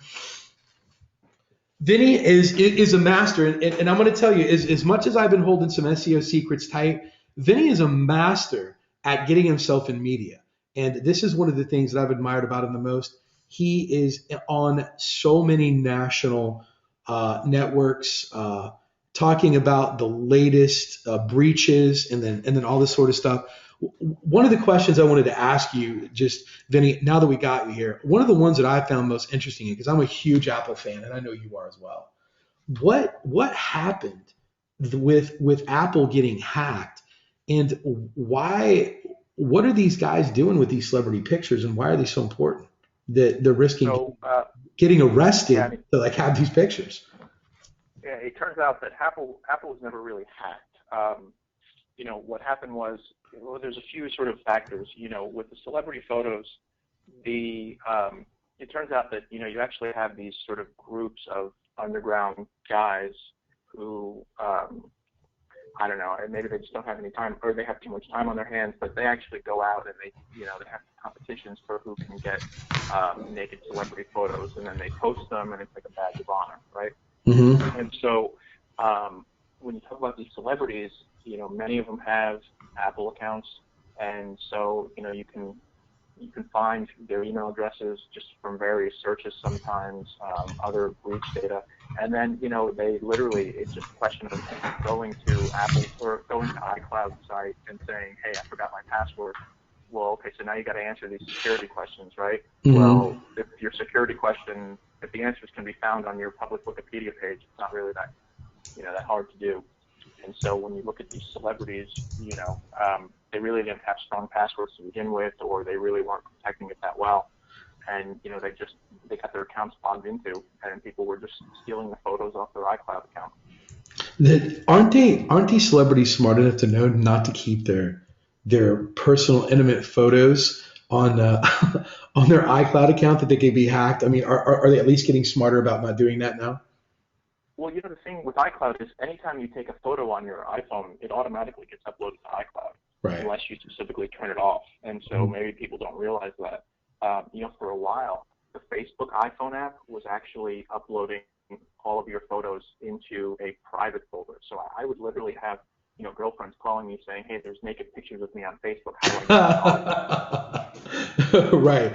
That's is that the main reason why we're seeing people like Rihanna and Scarlett Johansson and all these people now move back to the 1999 clam phone, or the 2002 clamshell phone, like the kind of like the StarTAC version phone? Honestly, I didn't even know that was happening, but yeah, I mean, if they're so worried about it, that would probably be the way to go. That's a new trend, and the reason is David. I've always joked with David. He's kind of the brains behind OMG. David has a flip phone, and so I said, David, man, I'm going to get you an iPhone for Christmas, and he's like, no, I'm not ever going to go up. So David sent me an email and goes, look, he goes, I've kept my flip phone so long, I'm back in fashion again, and he showed me this article where it showed Rihanna, Scarlett Johansson, Jennifer Lawrence, and all of them now are going and getting these retro old phones from like 2005, 2007 that are not smartphones. They're just You phones. know, I don't know that I would do that. At the same time, maybe what they could do is just not take naked pictures of themselves with their iPhones. Yeah, I would. So Sure. So why don't you tell us a little bit about, because you might not cover this. What do you think has been the most dangerous breach that's happened over the last 6 to 12 months? well, now, with what's going on with Anthem Healthcare, I mean, that was just massive. I mean, 80 million records were stolen from Anthem. I mean, it's Why don't you definitely update us single. on that? I don't think a lot of people might not be up to date with that. What exactly happened with that? Yeah, so Anthem Healthcare, it looks like a couple of the admins got their, passwords compromised, and so, the hackers were able to go in and, figure out kind of what was going on, within their infrastructure, and they literally stole the entire Anthem customer database. So Wow. 80 million people have all of their personal information out there, their name, email addresses, phone numbers, social security numbers, date of births, everything. So the biggest thing that's coming from this, I've seen a lot of cases of medical fraud where people are filing fake medical claims for the checks. But more, my biggest thing is, we've got tax return season now, and the biggest people who have tax return fraud committed against them are kids and elderly people. Wow. So, these are all people that will have their information in the Anthem database. So, I mean, if you have kids, make sure that nobody's filing a tax return in your kid's name or even in your name. Go to the IRS site and make sure that a tax return hasn't already been filed, because the IRS really is doing a piss poor job of staying on top of that. I think last year there were, I don't remember how many hundred millions of dollars in fraudulent or fake tax return checks sent out, and the majority of them went to one of 5 different addresses in the U.S. I mean, it was stupid. So, you've got, $30 million going to one address in Florida.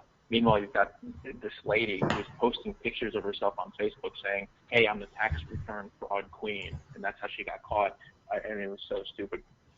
But anyway, long story short, there's really nothing you can do as consumers to kind of stop this from happening. I mean, once your information is out there, it's out there. So the best thing you can do is just kind of check up on things, monitor your credit, make sure nobody's filed fake tax returns, and just kind of stay on top of it yourself. Yeah, we have like something to kind of hit home for, someone. They just said, hey, Vinny, I'm an Anthem customer. What suggestions do you have as a whole family's data? Is this whole family's data was with them? So what would you kind of advise them to do? Yeah, I mean, again, it sucks to say that there's nothing you can do, but I mean, from a personal perspective, make sure, monitor your own credit, because nobody's going to do it for you. I know Anthem is starting to give out free credit monitoring as of this week. I personally don't have a lot of faith in that. I mean, if you want it done right, do it yourself. So, monitor your credit reports, make sure nobody's opening up accounts, and then take a look at, make sure nobody's filed fake tax returns in your name or in your family members' names, and you just kind of got to stay on top of it yourself. Great. All right. Well, Vinny, I don't want to take enough. Vinny and I became friends about 6, 7 months ago, and we've come to be pretty close with each other. Vinny is from my hometown in St. Louis, where I lived, and Vinny's just tearing it up. He's like doing amazing. I don't know if you guys remember the story that I told someone that that sent me about $40,000 worth of clients. Well, that person is Vinny. So if you guys want to put the dots together, and Vinny's blown up since then. He has a method that we're going to be trading information about, how he has a way of getting press on everything, as well as solving a lot of this stuff. And we're going to toss it over to him, and we're going to go over how you can actually, and I'm going to let him talk about it, but we're going to combine some client getting methods, and Vinny's also going to show some other cool stuff that he's able to do. So I'm going to go ahead and pass over the presenter to Vinny. And Vinny, I'll let you know when I can see your screen, and then you can just take over and I'll just shut up. So we're still waiting. We can see your screen now. So go ahead.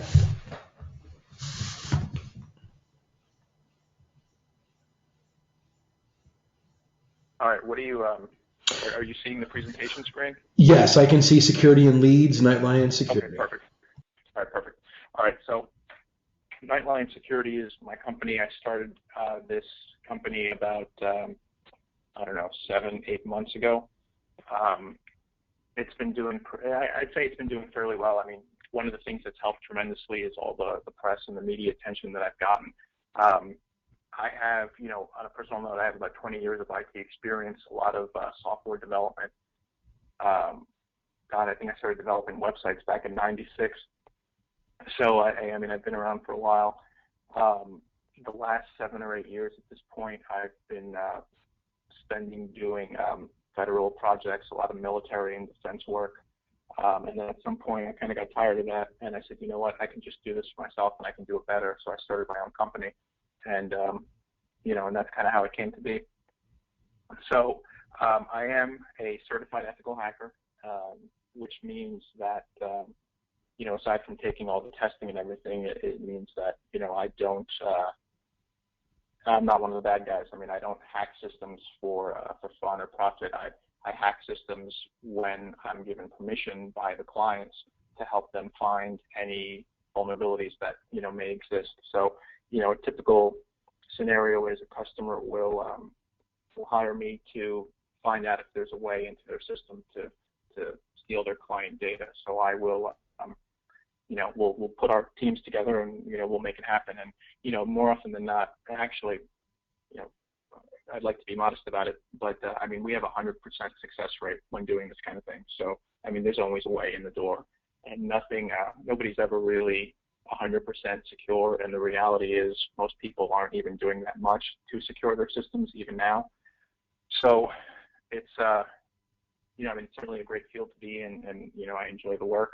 I'm also a certified hacking forensic investigator, which means that when companies are breached, they can give me a call. I can testify in court with what evidence I've found. We can, we have an entire forensic analysis process that we follow, and that's one of the reasons. Actually, I have been able to, use my credentials to get on the news because there's so many breaches that occur, and these news stations want the opinion of somebody who's sort of been in the field and who's been doing it as often as I have.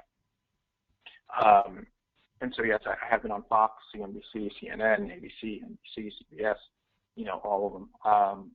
And I'd say, realistically, I'm probably on anywhere between two and 4 times a month at this point. It's great exposure. It's a lot of work to deal with being on TV. I mean, you got to kind of be on their clock, and when they say jump, you've got to jump. So I often have to reschedule a lot of things to deal with it, but it's fun. I like to do it, and I'm going to keep doing it. If you guys want to follow me, my Twitter handle is Vinny Troia. You can also find me on LinkedIn. Those are the 2 addresses. And then that's really kind of about me. So as part of this presentation, I wanted to go over 3 specific areas that I think will help you in generating new business in the way that it's helped me. So first thing, I'll show you some basic, call it tips or tricks for looking for vulnerabilities in WordPress sites, and I'll even share some stories of some pretty, high-profile sites that this has worked for. Then we'll go into what Google dorks are. I don't know if you're familiar with that term, but it's basically a Google dork is an advanced search operator. So you can find, you can tweak your Google searches to find very specific things, and we'll show you how to do that to find the contact information for any companies that you're looking for. And then finally, once you've got the contact information, the email addresses, I'll show you how to track the opens and the clicks. And there's a tool that I use called Sidekick that we'll get into, and it's probably the single greatest tool that I have. It's only $10 a month, and it's just phenomenal. So we'll get into all of that. Guys, if this sounds exciting to you, show like Vinny. Put a 1 in the chat box here. let them like see it, because I was actually having lunch with Vinny, and on this Apple, it was the Apple breach, right? You had emails out to Leonardo DiCaprio, Tom Cruise, and everyone, and you were able to see that they were actually reading your emails, right? Oh yeah, and so Brad Pitt was incredibly active in, and I'll see if I can pull up those Sure, stats. I mean, it was a little bit ago, but sure. because for whatever reason, he was one of those guys who kept going back to my email. He kept clicking on my link to watch my video, and I could see, for the most part, everybody that I contacted would watch my video at least once, with the exception Mhm. of Scarlett Johansson, which I was actually very upset about. This is pretty exciting. So you're going to be able to show us how we can see how many times everyone's opened up our email address and everything. So this is pretty Yeah. exciting stuff. So I'm going to let you continue. So, hang on one second. I'm stuck here. All right. All right. So first thing, approaching potential customers, right? So we all use, I'm sure the majority of, based on how many questions I've gotten even tonight, I'm sure the majority of you guys are using WordPress. The reality is 75 million websites are using WordPress right now, and the security of those WordPress sites is very often ignored, and that provides a very, frankly, an excellent foot in the door for contacting these companies. And so what I'm going to do now is I'm going to, one second, I'm going to pull up a window here. Let me see if I can switch screens. Hold on. Sorry, one second.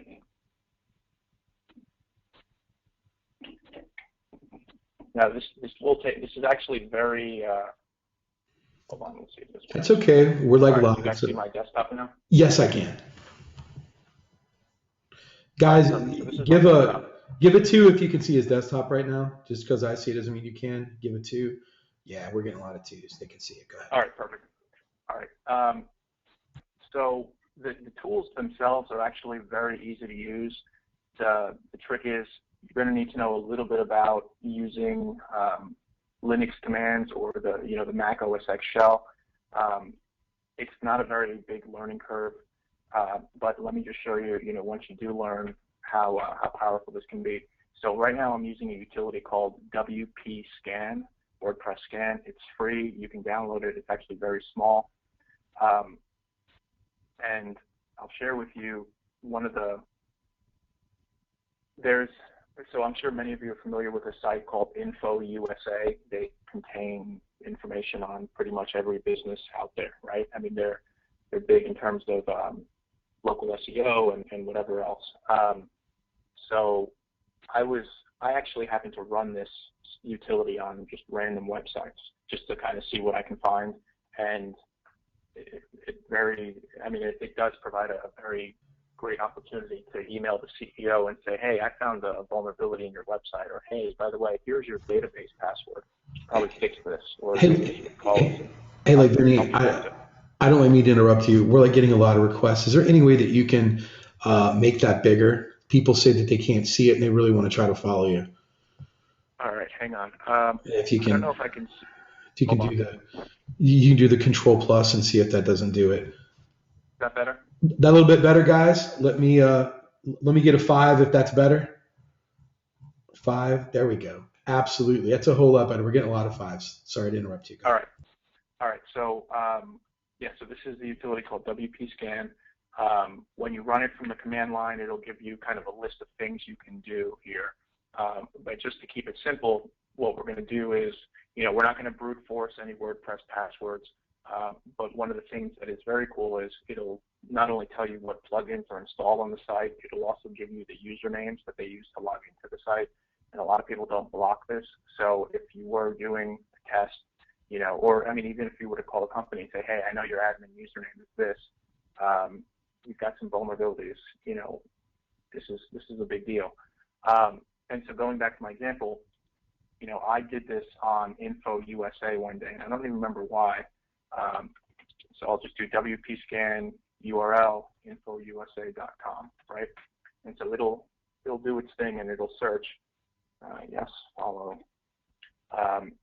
At the time, Info USA had a file called let's see, wp-config.back, I think it was. And, so for WordPress users, wp-config contains your database information, and they had a plain text backup sitting on their website, which this tool picked up. So I literally had the login URL and the password to their entire database. So they were very happy when I brought this to their attention. So you're saying that this utility, you were saying with this utility, you were able to compromise InfoUSA if you wanted to, and then you contacted them and then plugged it up. Wow. Because more often than not, this information is just sitting out there, and so I didn't compromise it, but I could have. Sure. So going back up to the output here, the first thing it's going to do is look at your robots text, or look at the site's robot.txt file. And for those of you familiar with the robots file, people will use it to say, don't scan or don't include these URLs in an index, right? Or, whatever the disallow parameter is. And so that's the first thing I would look at is, why don't you want these URLs to be found? And that's what I want to go look at. So this will give you a list of interesting URLs that it finds, so you can kind of, continue your testing from that. This one right here, account.infousa.com, is interesting. I might, do a separate scan on that just to see what that is. So scrolling down, it actually has already identified 3 vulnerabilities. So they're using an old version of WordPress, number 1, which is a problem in itself. This one, not such a big deal. This could be a big deal. This denial of service is a very big deal. And actually, there's a few more down here. What does that denial of service mean, Vinny? With this, basically, you can flood a website with information and make it unresponsive because it's so busy trying to deal with all the information that it's being flooded with that it doesn't have the time to respond to legitimate requests. Got it. So this vulnerability makes that very easy to happen. You can do this. Let's see, this old plugin allows request forgery, so you can potentially forge requests saying that you're one person when you're really not that person. So anyway, so long story short, they've got a number of vulnerabilities here, right? And from my opinion, they're significant enough to warrant contacting them. And so that, that would be my foot in the door. If I wanted to find a way to approach this company, I could do that. And I'd say, hey, you've got these vulnerabilities. Why don't we discuss, or maybe we should talk about them, or I can help you fix them, or, if you want to, certainly you guys can always refer them to me, and we can work something out later on. If you need a security guy to refer them to, we can talk about that. Does like anyone want Vinny to try to look at their site live? If you do, type it in. I would love to. I don't want you to do mine, obviously, but if like anyone, no, not at all. If anybody wants to have their site, it says yes. Someone's saying yes, but no. What's another random site that we could do, Vinny? So you could just kind of give them an idea of like what it is. Oh yeah, Mike Hayden's got one for us. He said let's do his. What's the URL? It's www.seoperth.net.au. Mike is a brave soul. He's a brave soul. SEO. It's Perth. Perth is PERTH. No, yeah, SEO. Like no, Perth with a P. P is in Paul. Okay. Yeah, like the city in Australia. Perth.net.au. Okay. Let's see. We'll see what happens. You know what? I'm gonna find Mike and I'm gonna bring him on live. Doesn't look like this is valid. Responding with a 403 error. Hold on. Let me make him presenter. All right. Mike, you should be on, buddy. Are you there, Mike? I sure am. All right, cool. You're a brave soul. I like that. I figure if he can find something, I want to patch it. Exactly. And if he can't, well then woohoo. Exactly. I know we'll find something on mine. That is it right there, Vinny. Yeah, I'm actually not even. It looks like this plugin's not even able to reach your website, which is strange. I don't know. I don't know why it would be getting a 403 error. I mean, did the URL look accurate? Yeah, the URL's right.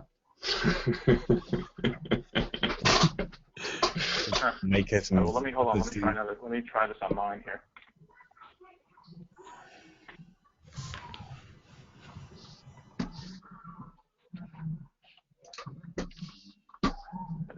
All right, so I'm not sure. Maybe you might have a firewall blocking my request. That's it's very strange. I've actually never seen that one before. Did you do that, Mike? I've put in place a whole lot of security levels. I mean, this is just running on HostGator. Mm-hmm. Gotcha. But Yeah, I mean, so I'll just log in to see if I can find anything that could be completely blocking that. Hmm. yeah. So looking at my site right now, it's showing you what themes I haven't used. Mm-hmm. Whoa, look at that. That's really bad. So I'm glad it just caught that. So I need to fix this because this one's actually pretty severe. And that's with your own site, so it's Yeah, good that's that we my own ran your site. site. Right. Yeah. So I've got to actually run on and do an update because some of these need to be resolved. So look at that. I mean, I even ran it for myself, and I found some stuff that needs to get taken care of. Sure. So, one of the questions that we're asking, Vinny, is this: can this be? How much is this program, and can it be used on Windows and Mac? So no, there's no cost. It's free. It's called WP Scan. I know you can run shell scripts on Windows through, I believe, PowerShell. Mm-hmm. I don't know how off the top of my head, but I'm sure there's instructions on their GitHub page, and they'll point you in the right direction. But it's Windows and Mac, and it is free. The majority, I'd say 99.9% of these utilities will always be free.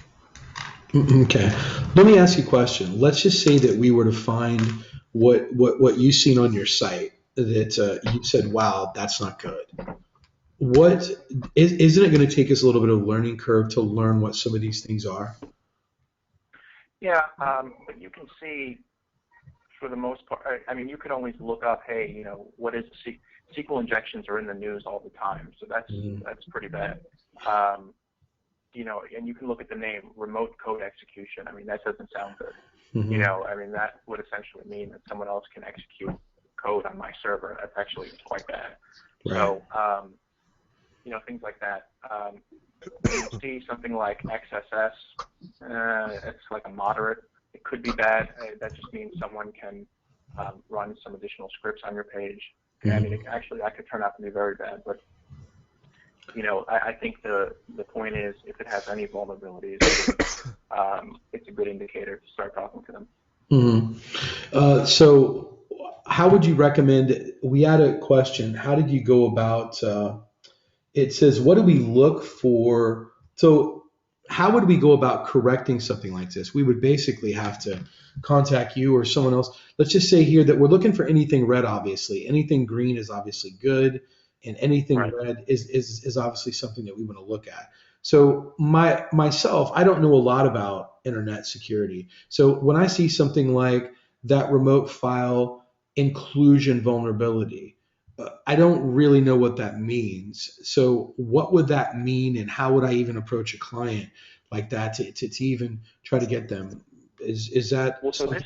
Sure, go ahead. Yeah, I mean, so this will tell you if there's a fix.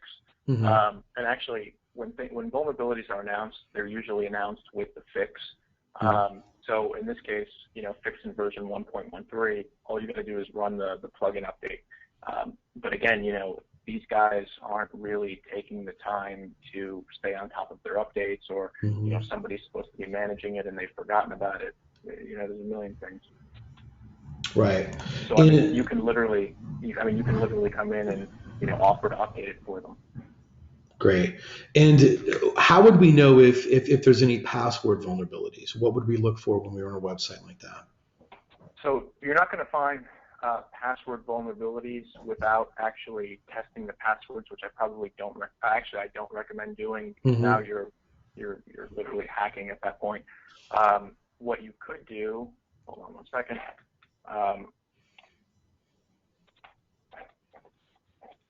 see if this works. So this will, enumerating the usernames will actually tell you, and I may have this blocked on my site, but we're going to find out here in a second.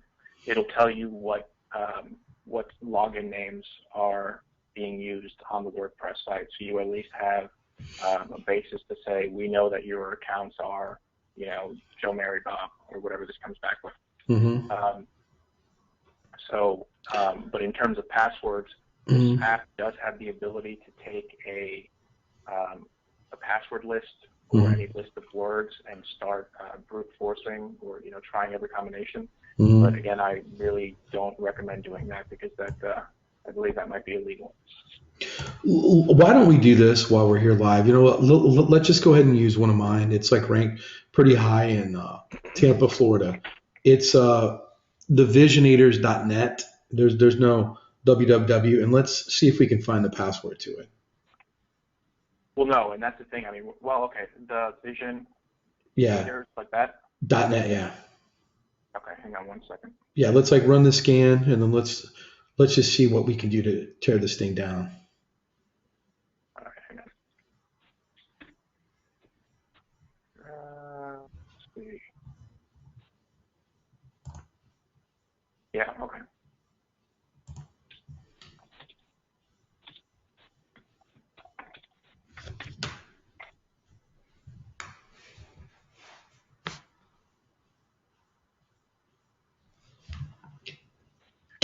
Guys, if you like what Vinny's showing you, man, give me a number 7 in the box if this isn't blowing your mind right now, what we're like showing you. I like know it might be a little confusing right now, but look at this.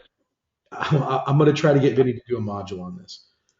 What's that? So your upload directory has, okay, so let me go on for a second. Your upload directory has the ability to, we could literally go to this URL and start looking around, which that's kind of a bad thing.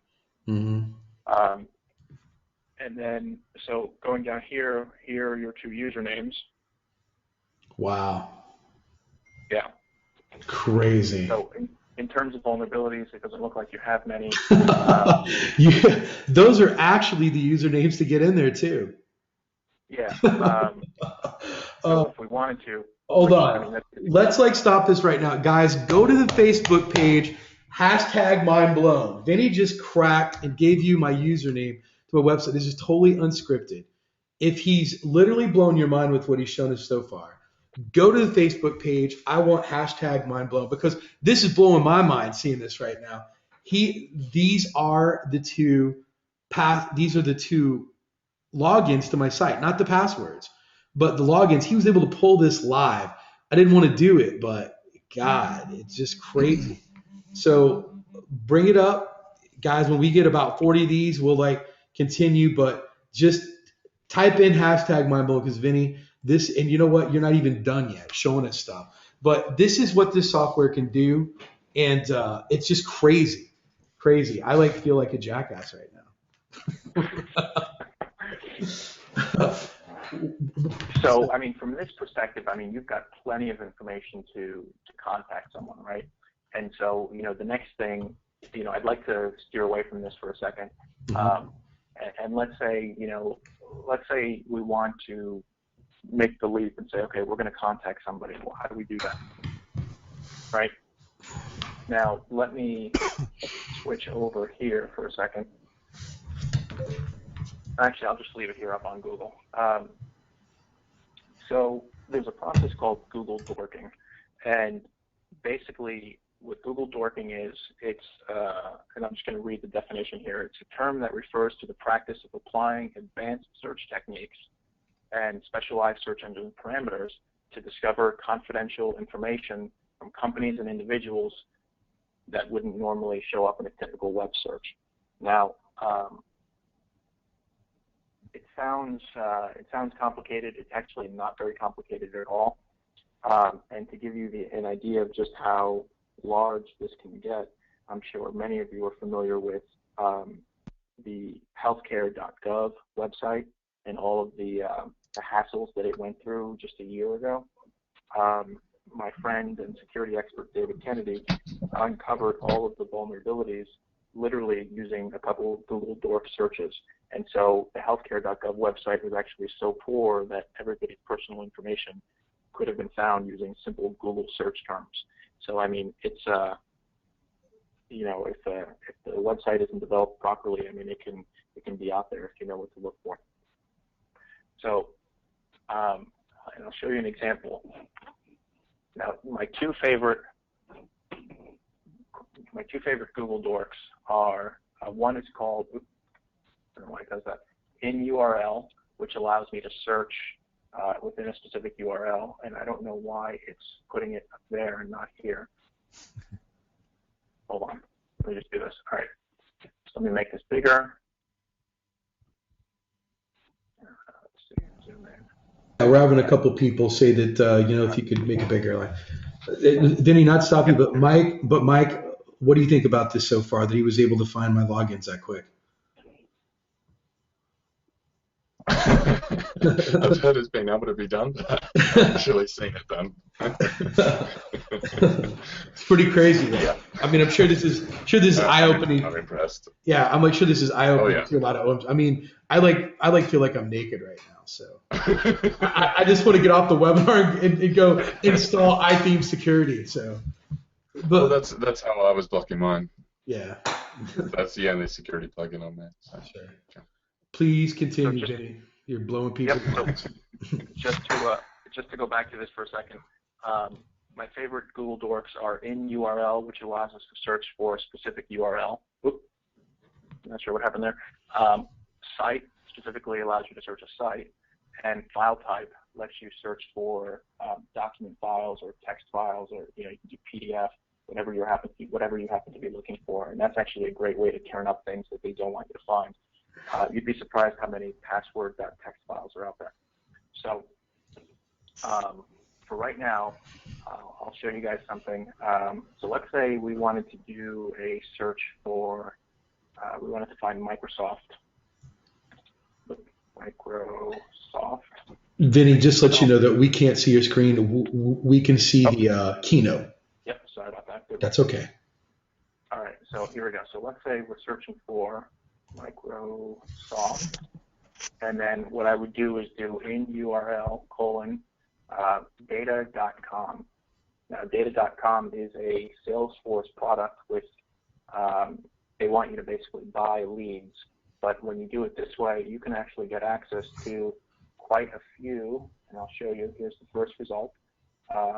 Microsoft Corporation information on data.com. And what we're going to find, log in, 1 second. Access is free, all you got to do is sign up. Now here, what we have is a list of all the Microsoft employees that they've got. Wow. Right? And it looks like there's 11,000 possible. So let's say we had found a vulnerability on Microsoft or, wherever. Now we can say, okay, well, I want to, contact this director, senior director of marketing, Ada Agrate, however you pronounce that. So this can be applied to literally any company. And let me go back for a second. And I've never tried this, but let's see if it works for Info USA. Just waiting for it to load here. All right, URL. Oops. Info USA and URL data.com. Look at that info group. All right. All right. So now I can contact the IT managers, which I probably wouldn't do. I would go for the CFO, CEO type people. Syria Finance C-level. President of Info USA, Michael Anderson. Okay, so that's who we're going to look up, right? So let me make a note of that. So again, before I go off this, just remember data.com has all of this information. All you have to do is sign up for an account. It's free. They want you to pay for each person that you view, but we're going to show you another way to get that information for free. And this will literally give you names of everybody. And if you're wanting to compile email addresses and just email the people, you could honestly probably just take a stab at guessing, because email addresses aren't that, they're all pretty similar. It's, first initial, last name, or first name dot last name at, whatever the domain is. But here, I'll show you a trick real quick to figuring this out. So Michael Anderson, let's see, let me go back to Google. Okay, so Michael, I don't think he spelled it that way. Hang on.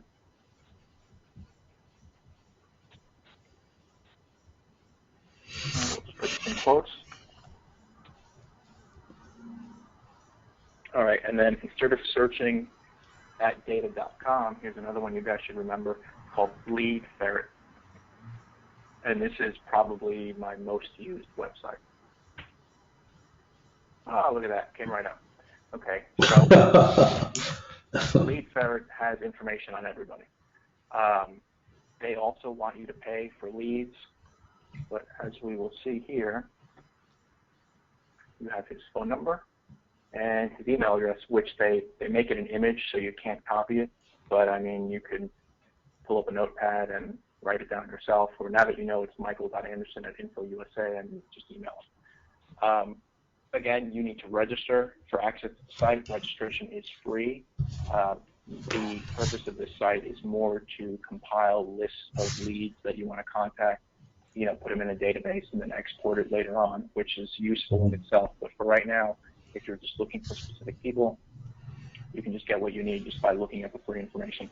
Mm-hmm. So now we can contact Michael Anderson and tell him he's got some vulnerabilities and hope to make that connection.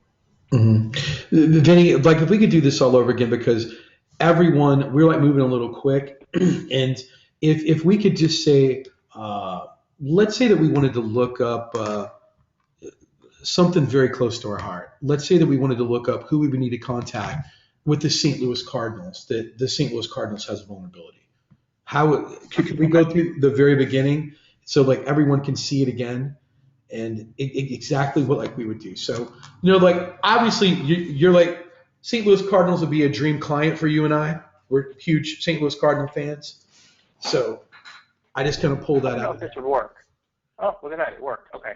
So I typed in St. Louis Cardinals in URL :data.com, and that gets me, that'll show me if there's a data.com listing for the Cardinals, and it looks like there is. So let's see what they've got. Yeah, okay, there's a few people here. Director of Stadium Operations, Media Relations, Streaming Ticket Managers. Let's see. Let's try Rex Carter, Director of Finance. So then, now that we've got our contact, let's go back to Google, and we'll do a Rex Carter. Right, in URL Lead Ferret, which is our second site. Which will only search Lead Ferret. Oh, look at that! There he is. Guys, are you enjoying this? Guys, are you enjoying this? Give me a number 3. Give me number 3 if this isn't blowing your mind. This is how you can find client stuff. Give me a 3. Look at all those trees, man. Yeah, I'm looking at the numbers go. So yeah, so the first Rex Carter he's a realtor, not what we care for. Rex Carter, Director of Finance. This looks like the one, and there's his email. Wow, look at that. rcarter@stlouiscardinals.com. Guys, Vinny was able to find this. Was it even Mike like Hayden, what's your favorite? Something unprintable. Right. Mike, what's your favorite soccer team over in Australia? Perth Glory. I don't know whether it worked in Australia though. Are you not going to try to contact Perth Glory about a vulnerability and just get this back? Wouldn't that be a dream to have Perth Glory as a client? Oh yeah. I mean, this is Vinny and I's favorite team. I mean, if you live in St. Louis, this is your team. Vinny just found out how we were able to pull an email address in a matter of, what was that, like 60 seconds, 120 seconds? So, guys, Vinny is absolutely amazing at this. This is how people find information to let people know about it. Or, you know what? This guy, I'm sure, doesn't get a lot of solicited information. So if you even want to use this to even contact people that you think might even be interested in SEO, that's who you would send your lumpy mail to, or your video, or your email address, letting them know, look, I rank #1 in your area, do this. This is so powerful for client getting. that it should be opening up your eyes right now and going, holy crap. So, guys, one more time, guys, please show Vinny your appreciation in the Facebook group. He's still not done yet. He's got one more thing to show us. Just please, if you've already done it, do it again. Hashtag mind blown. Vinny just blew my mind. He just blew my mind right now. We put him on the spot. I swear to you, this wasn't planned. And he found this in literally 120 seconds. And we will try to get Vinny to do a module on this, to like try to show it to him and get Vinny more involved in OMG. You know what, guys? I hope you're excited about getting Vinny involved in OMG. You can see how valuable the wealth of information that he has, and how he can help you with site securities and other stuff. It is just crazy. So I'm like blown away by this. He's never showed this to me before, and I'm just quite shocked how easy he was able to do this in such a quick amount of time. So that's a great job, Vinny. Wow. Well, thank you. So, sorry, let me close this. All right. So the other thing I want to show you guys, once you've got your email list, right, the next thing, you're going to want to contact them, but, contacting people can quickly turn into a black hole of, no responses. So let me, let's see here. All right. You guys see the tracking emails page? Yes, we can. Okay, perfect. All right. So, this is probably my favorite out of everything that I've shown you guys. So, tracking emails. There's a tiny app called Sidekick, and I'll run you through it. It gives you real-time desktop notifications through Chrome, right to your iPhone, so you can literally see every time somebody opens your email, when they click on a link, and so on. And it's only $10 a month, and I actually have a situation with them where you can actually go to Nightline Security /get/sidekick. It'll redirect you to their site, and you get your first month free. You should see my picture come up. In fact, let me click on it and make sure that works. Go to page.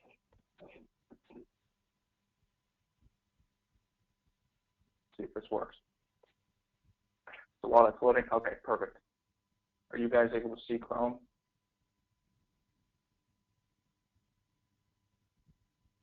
You We can see it right now, guys. If you can see it, give me a 2. Give me a 2 in the chat. Yeah, they can see it now. All right, perfect. All right, so this gives you a free month of Sidekick courtesy of me. There's my picture. So you sign up and you give it a shot. Now this works with Gmail. This works with Apple Mail, and I think it even works with Outlook. So basically, when you send an email, and just for the hell of it, let me open up my email. I'll show you how this works. So you send an email, you've got the little tracking button, you can even schedule it, compose message, right? So down here, let me make this bigger. All right, so put in your recipient, your subject, whatever you want, and then it adds a little bar to your Gmail. You see this little track email with Sidekick. That will be checked by default, and you can even schedule it, which I use this all the time. If I'm writing emails late at night to people, but I want it to come to them first thing in the morning, I'll just schedule it and they'll get it in the morning. So that's fantastic. Again, this works with Apple Mail. It also works with Outlook. So, the real beauty of this app is, so anytime I send out an email, it gets tracked, and I get desktop notifications both in my browser and which you can't see, but I also have a little thing in my, let me see if I can make my whole screen here, main screen. Okay, so now you've got my desktop. And I think this program just crashed me here, but. Vinny, people want to know if like this is only available for Chrome. Well, it's a good question. I think it might be, yeah. Oops, hold on, I just crashed. So yeah, this is a Chrome add-on because it affects Gmail, and Chrome's the only browser that has desktop notifications. Okay. So if you guys can see my screen, I've got this little thing up here called Chrome Notifications. Yes. And it will show you. So he opened my email a few seconds ago. Molly keeps opening my email over here, feedback on beta. Wow. Molly again. And so the thing I found is when somebody's continuously opening your email, they keep going back to it for what reason, and that's a surefire sign that, okay, you've got interest. He hasn't just read it once and deleted it. So now, depending on the person, I might follow up with another email and say, hey, are there any other questions I can answer? Do you maybe want to chat, whatever? And so you constantly have that visibility of what the person is doing. I mean, it's terrific. So what this basically does is every time someone opens up your email, it sends you a notification up there. So we've seen this Molly chick. She was Here, opening up let me do this now. Yeah, so Cotton, I'm going to send you a message. Right. Test. Mm-hmm. I send now. So Cotton, if you can, when you get that, just open it or read it, and we should get a notification. I haven't got it open. I haven't got it yet. Hold on.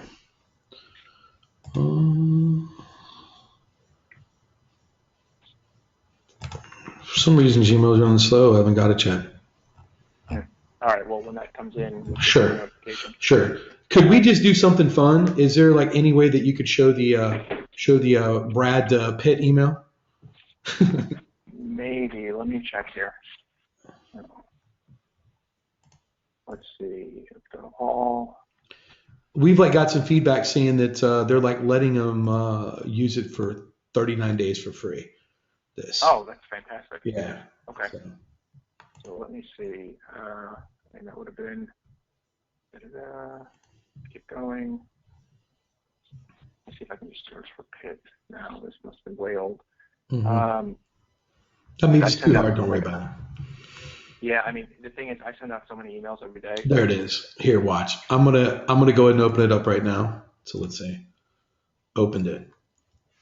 So. Yep. There it is. Look at that. Wow. Guys, if this isn't helpful information when you're doing client prospecting, I mean, this is powerful stuff. I mean, give me a 6 in the chat box. I mean, if you find this helpful when you're sending out emails to anyone. I mean, haven't you always wondered whether someone's opened up your email or not? And Vinny just showed us something right now. I have never used this before, but I'm telling you, Vinny and I were having lunch. When was that? Like December? It was like mid-December. Yeah. And Vinny was sitting there. This was right after the Apple breached, where all these celebrity photos are running around, and Vinny was trying to capitalize on it, sending it to all these celebrities, letting them know that he could shore up all of their security. And he was showing me live. I mean, Brad Pitt kept opening up his email. Who else did? Like Leonardo DiCaprio was. Leonardo DiCaprio. Yeah. Rogan. I mean, there's a handful of them. So, I mean, it clearly works. I mean, this is probably the best and most important tool in my sales process. And even from a PR and marketing standpoint, I'm always emailing reporters. And, sometimes reporters will see a message, they'll read it once, they'll delete it. But, I mean, again, if I see that somebody's going back over my email 14, 15 times, I'm going to call them, or I'm going to send a follow-up pretty much immediately, because it's active. I mean, they're constantly working on it. So that's a very good indicator that something's going to happen. Sure. People's asking, if you could bring up what the link to Sidekick is that they didn't catch it the first time. Yep. So it is let me go back here. Let's see if I can pull up something. And I'll make this bigger in 1 second. Let's see. View. I'll make this bigger. Sure. Oh, there we go. There it is right there. So it's Nightline Security. NightlineSecurity.com/get/sidekick, and it'll take you right to Sidekick's, my page on Sidekick's site. Ben, if you could do me a favor, do you see the questions box below, like on there? If you could just paste that in there and then do it to all, where the questions are, you can type answer in there. Then that'll give that link to everyone where they can click on it immediately. So did that come through? Guys, let me know. Give me a 3 if you got the link come through.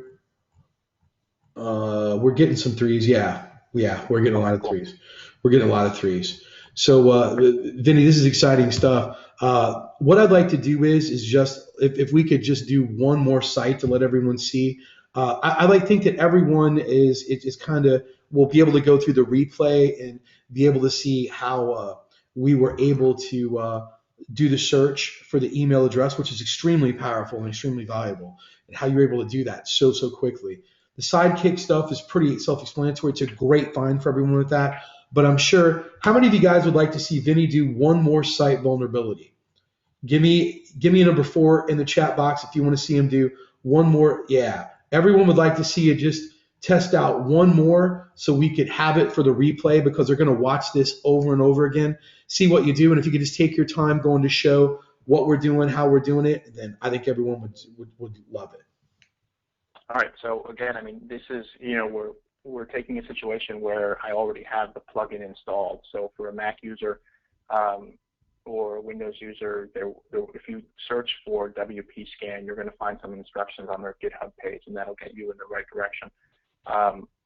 So all I'm doing is I'm going to my terminal or my command prompt. For OSX users, it's called terminal, and I run the program like this, /WPScan. If you hit enter, it gives you the parameters that you can run it with to look for usernames. It's the enumerate users. So you would run, this is your command, WPScan --URL, example.com, enumerate you, and that'll kick out the usernames. So, and I'm just curious, I don't know, I'm going to run this on one of my sites. I'm curious if I have it activated. Let's see, WP scan. Let me think. All right. URL, www.arnold. I'm trying to think of the site I just recently. Here we go. Psych, JWLR. Jewelry, JEWELRY.com. It's a website I just finished for someone. I want to see if that's available.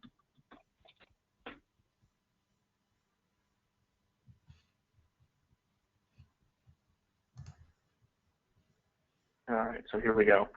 Found the robots text file. It's checking the README files, and now it's going to start going through the plugins and the usernames, and it's going to tell us what's going on there.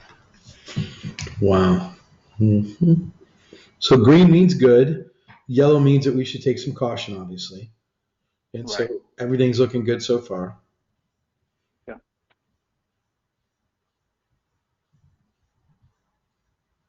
Yeah, no issues here. I mean, we've been working on this pretty extensively, so I would be surprised if we find anything. Oh, okay. So this is a client of yours that you kind of sealed up everything. Yeah. Oh, good. But so this is when when you're talking to a client, this is what the output should. Oh, look at that. This must be new, so this is something that needs to be updated. So when you're talking to a client, you can show them the before and after. Oh, and look at all the usernames. Wow, look at that, guys. It found all of the usernames of everyone on that website. Guys, are you going to tell me that you can't take this information and have a way to get your foot in the door with a client and get some money from it? Even if it's like, guys, look, I've just ran a scan on your website right now. I'm telling you, I found several things wrong with your security, along with here's all of the logins to everyone that logs into your website. I'd love to be able to sit down and talk to you about how we can fix this, along with another huge problem that you got. But let's take care of this security issue first. So, Vinny, let me ask you this. Just for us to take care of these login names right here, what's the easiest way for us to fix that? Just to have that go away to where someone can't find these. I believe, and I'm not 100% sure, but I'm fairly positive that the iThemes, the better WP security, or it's called iThemes security now, will have an option to disable the ability to find usernames. In fact, once you activate the plugin, I'm pretty sure it does this. Guys, how easy would it be? Now, guys, you can use this with SEO splitting. I know you guys are very familiar with that. One of the sales methods that I created. How easy would it to be to charge? Do you think this is worth $100 to get it, Vinny? With just plugging up these just so that can't be seen right there. What do you normally charge? To be honest, from my perspective, this becomes a free offering that I give the client to say, hey, I'm going to help you do this for free Right. as a sign of good faith, and let's start building a relationship of working together, and that leads into a bigger job. Sure. Because this an hour's worth of work, they don't know that it takes an hour. Exactly. They don't know that it takes 5 minutes. So I don't want to charge them for it. I'd rather give it to them. Exactly. And that was what I was going to suggest as well. Guys, how you fix this? Install one plugin, the iThemes security plugin. That's it. It's free. And you know what I would do? I would even just go ahead. There's like got to be a unlimited license version of this where you can just upload it to clients. Is there any? Well, I think security is free in itself. You don't need a pro version. Oh, all right.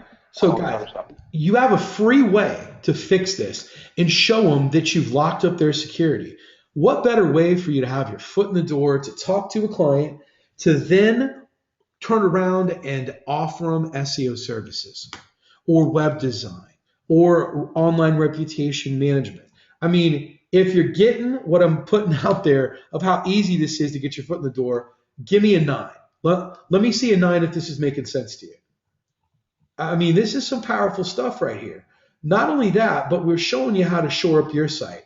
Guys, go out, and the first thing I'm doing right now is as soon as I get off this webinar, what are you going to do? You're going to be uploading this iTheme security to your website. Am I not right? And then with what we've shown you, you can go out and do every person in your city or in your neighborhood and run this on their site. And you know what? You don't really have to understand the rest of this stuff. All you need to do is get these login names, present it to them. They're going to freak out that you got it and say, look, I didn't try to log in, but I was able to pull it through a security check.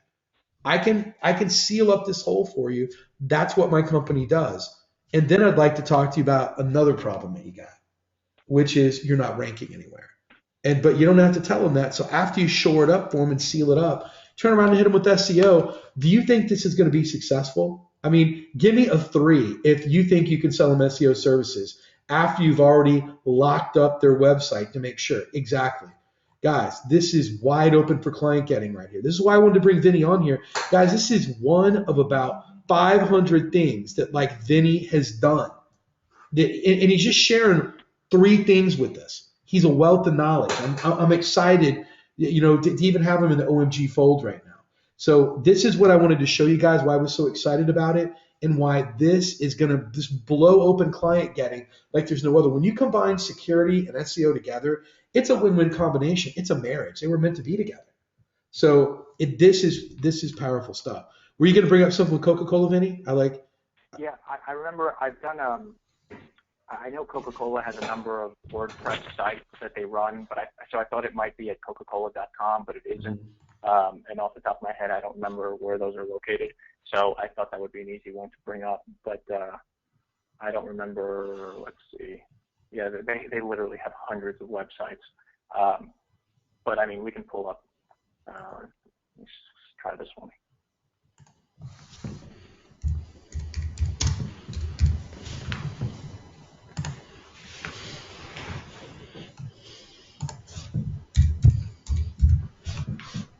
No, it's not WordPress. So yeah, I mean, really, again, I mean, there's so many. What was the number earlier? 85 million websites use WordPress. I mean, you're going to stumble upon something that uses WordPress. Sure. So that part of it is, a little bit of guess and check, but for the most part, I mean, everybody's using it. And for me, just to have stumbled upon, I was using InfoUSA's website, and for those of you that aren't familiar with it, and you should be if you're doing SEO stuff. InfoUSA has information on pretty much every business out there. I mean, they're a huge data aggregator. I mean, they do everything. So I was here one day and I said, you know what, let me just check. And I did, and I got their database password. Sure. I mean, Sure. You know what, Vinny, just to pause real quick, I always got brought onto webinars from my good buddy Mike Long, so I decided to bring him on. Mike, have you been watching this song, and what do you think about this? It's pretty exciting. It's pretty crazy, isn't it? It's pretty crazy, isn't it? It is. Hey, Vinny, thanks so much for coming on live. Yeah. It's always. Who else is on here? We got Derek and Mike Hayden too. Yeah. It's a party. I love it. Hey, Mike. Hey, Mike. Now that you're here, it's a party. Yeah. No, this is really cool. Boy, and a lot of people. How do you pack so many people on these things? Cod, I get a little jealous sometimes. I learned from you, Mike. I just learned from you. All right, well, we got a big announcement, by the way. Keep your eye on your email inbox. I've got a real big announcement going out probably in the next couple hours. Something exciting. But this has been really cool. Give me number one if you're picking up what Vinny's putting down here. Kind of curious. Oh yeah. Oh yeah. Yeah, so what I'm thinking is, what I'd like to do is, I mean, if you guys are open to it, the presentation that we were looking at earlier, I can send to you and have you post it with the webinar or however you guys want to do it. Sure. You make it available to these guys as a free download for attending the webinar, and then they can have the reference to the URLs, the Google Doc, and anything else that they need as a reference point. Sure. Mike, did you get a chance to see him pull up that St. Louis Cardinal information where you wanted that time? Yeah, when he's pulling up the contact. Yeah, it's crazy. I thought that was rad. Yeah, I thought that was really, really dope. Actually, you know what? I think I'm going to hang on here with you for a few minutes. Sure. Because I'm going to upload something and preview it for everybody who stays live till the end. So keep me around for a few minutes. Oh wow, sure. So guys, Mike's going to drop a bomb on us at the end of this webinar. It might be off the books. How many people have been following along with my OMG Way email dispatches the last few days and are a little bit curious as to the news item that's coming? Give me a number one if your curiosity is getting the better of you. Woo! Look at that. Yeah, everyone. Okay. We got some news to come. Sorry guys, go ahead. I'm gonna go on mute, but I'll bring myself back up in a few minutes. Sure. Please continue. I think from my perspective, that's really what I wanted to show you guys. I mean, it shows you the life cycle of, okay, we're gonna look at a company, whether or not they have, how their security is, and if we find a vulnerability, how do we find a contact for the company? And once we have the contact, how do we see if they're even looking at what we're sending them, right? Because fine-tuning cold emails is a process in itself, and I've read tons of articles and different tactics for doing that. But I mean, you can see you can test for yourself what works and what doesn't. So, I mean, that's really kind of what I wanted to show you guys. Sure, and I mean, this is such great information. I mean, this is going to bring a new level of client getting for a lot of people here at OMG, especially with what you showed us right here. It's very, very, very generous of you. We know that this isn't just scraping the little bit of information that you give us. These are kind of like the crumbs of your knowledge right now.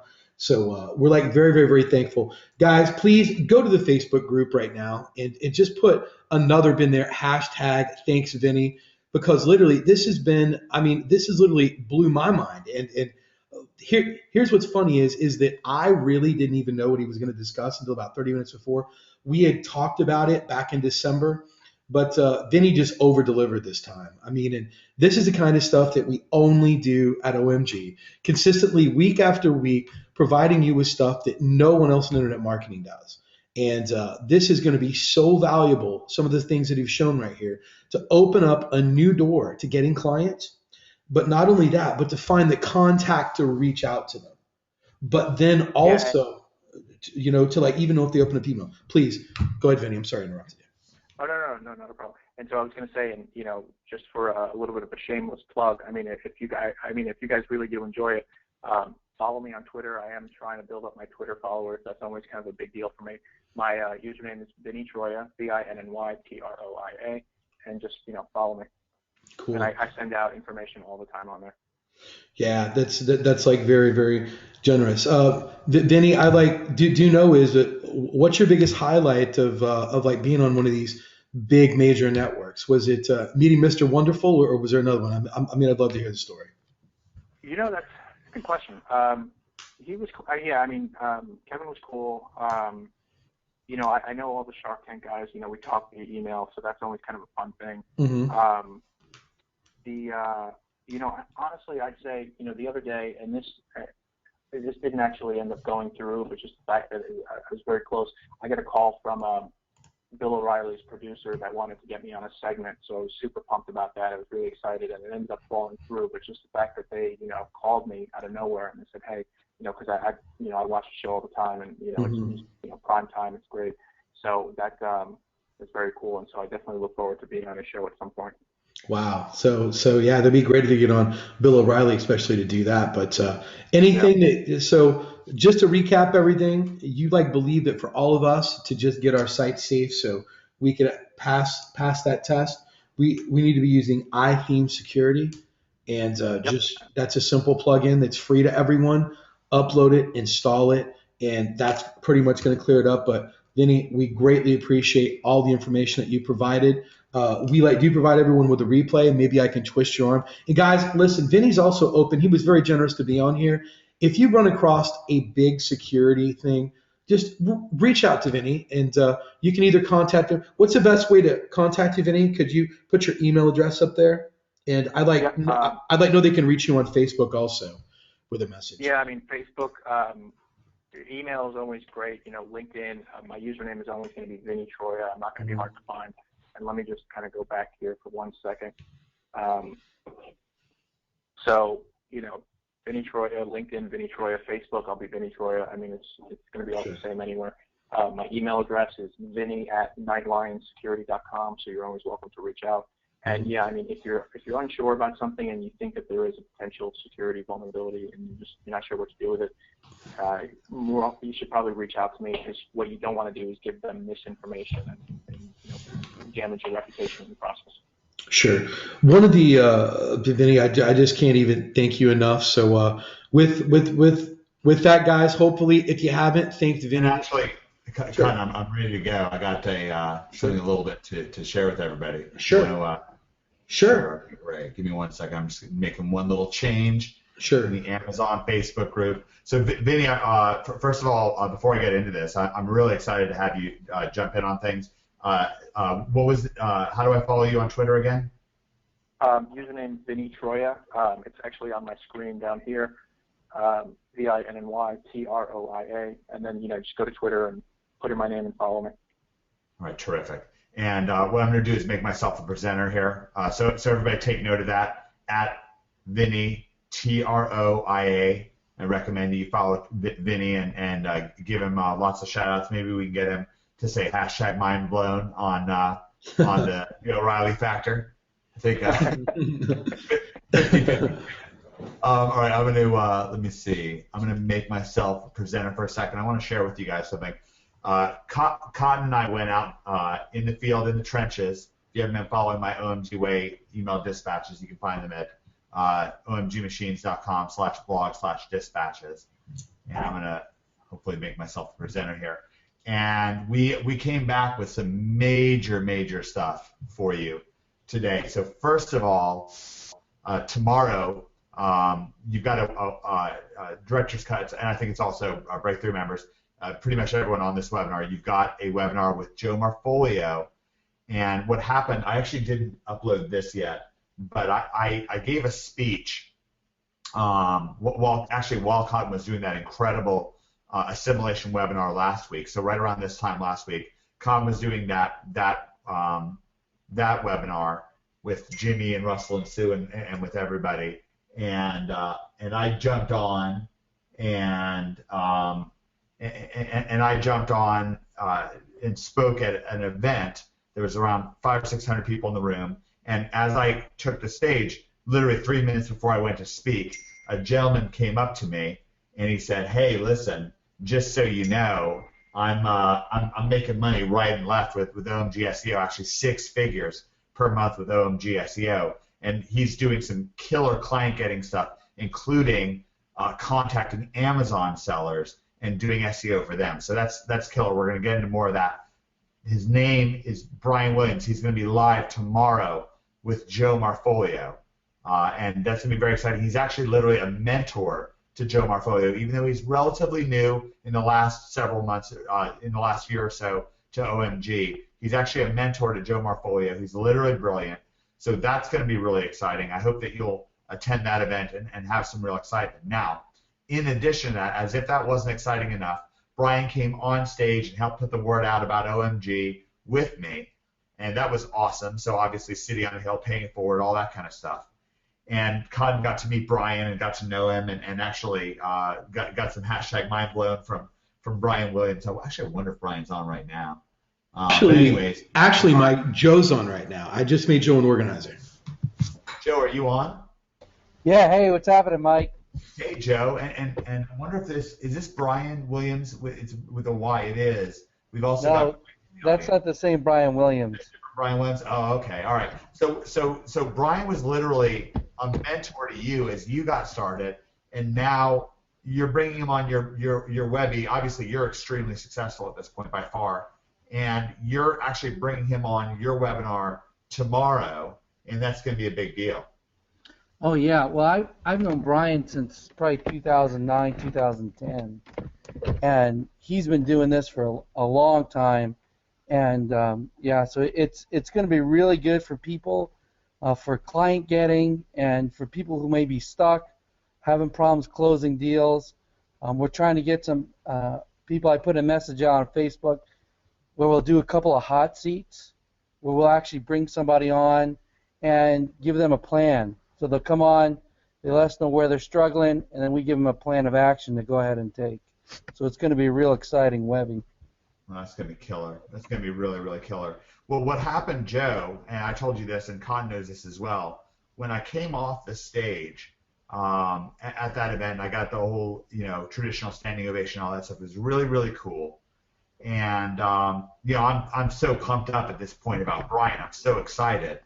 And I go down in the audience, and people came up to me and started talking to me and so forth. So that was exciting. I was talking to people, and the following thing happened. And I'm gonna play a video for you. I just uploaded this to YouTube a couple minutes ago, like while we were doing this event.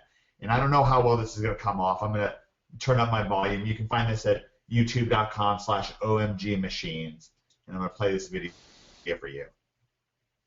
You want to tell me? Okay. I met Mike Long last year, and he actually gave me a tip that helped me get from 500K, and he's awesome. 500K. So what's the detail? Like, what did I tell you? You gave me a tip about YouTube, and I kind of tested it out, and it actually worked out. It worked out way better than I could have imagined. It means to make $500,000 a month. A month? 500,000 pesos? No, U.S. dollars. U.S. dollars? Yeah. And that's real money? Yeah, real money. And that's with free traffic from the search engine? YouTube is my primary form of traffic, right? Yeah. So, are you satisfied with that conversation? Oh yeah. It was like a 10-minute conversation, but you gave me the idea. And what did I say to you? You said a lot within that couple minutes. What was the last thing I said? That I was a smart mother. All right, yeah, I got that on video. You guys having fun? Yeah. Yeah. All right, great.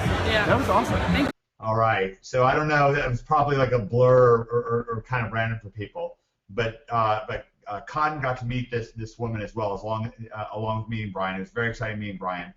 Liz, I don't know how well you caught that. Liz is an OMGer.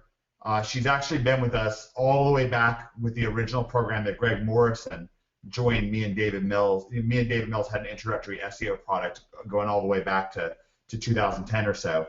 Liz is a part of that community, jumped into OMG, and then she and I wound up speaking at this event about 6 months ago. I gave her a tip at the event.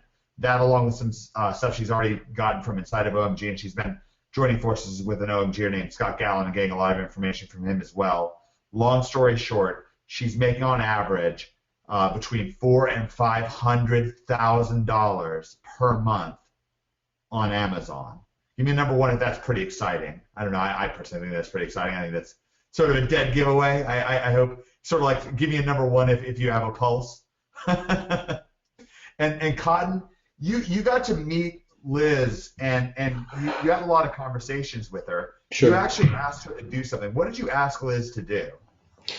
I felt that it was very important for her to share how she did that with OMGers, and I wanted her, and so did you, to come inside of OMG and share her knowledge, to have the greatest Amazon program ever created on earth, which was what your dream was. And you went out and found one of the top people on earth that's making more money than anyone at it, and to kind of expose them to OMG and kind of share their knowledge, which I think is exciting. Cotton, weren't you and I supposed to be rubbing elbows with the big gurus and and hanging out with Robert Kiyosaki and trying to touch the hem of Richard Branson. I thought we were supposed to be hanging with the gurus. What were we doing slumming with OMGers? I was hanging with the guru. I was hanging with you.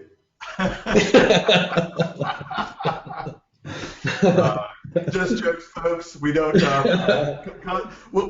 Just so you all know, while Richard Branson was speaking, Scott and I were out having breakfast and taking a walk and doing some shopping.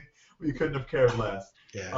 But what we did do, I'll tell you this. All jokes aside, Cotton and I spent literally several hours every day with OMGers, talking to them, keeping our ears to the ground, not just networking. We spent hours and hours and hours with Brian and hours more with Liz and also with a few other OMGers because, we do it for the block. I mean, this is really a big deal to us. We're not joking around when we say that OMG is a city on a hill, a place where friends come together in Providence. So what I would love for you to do is I'm going to go to the NHB team Facebook group. Let me pull this down. I need to minimize a few windows here.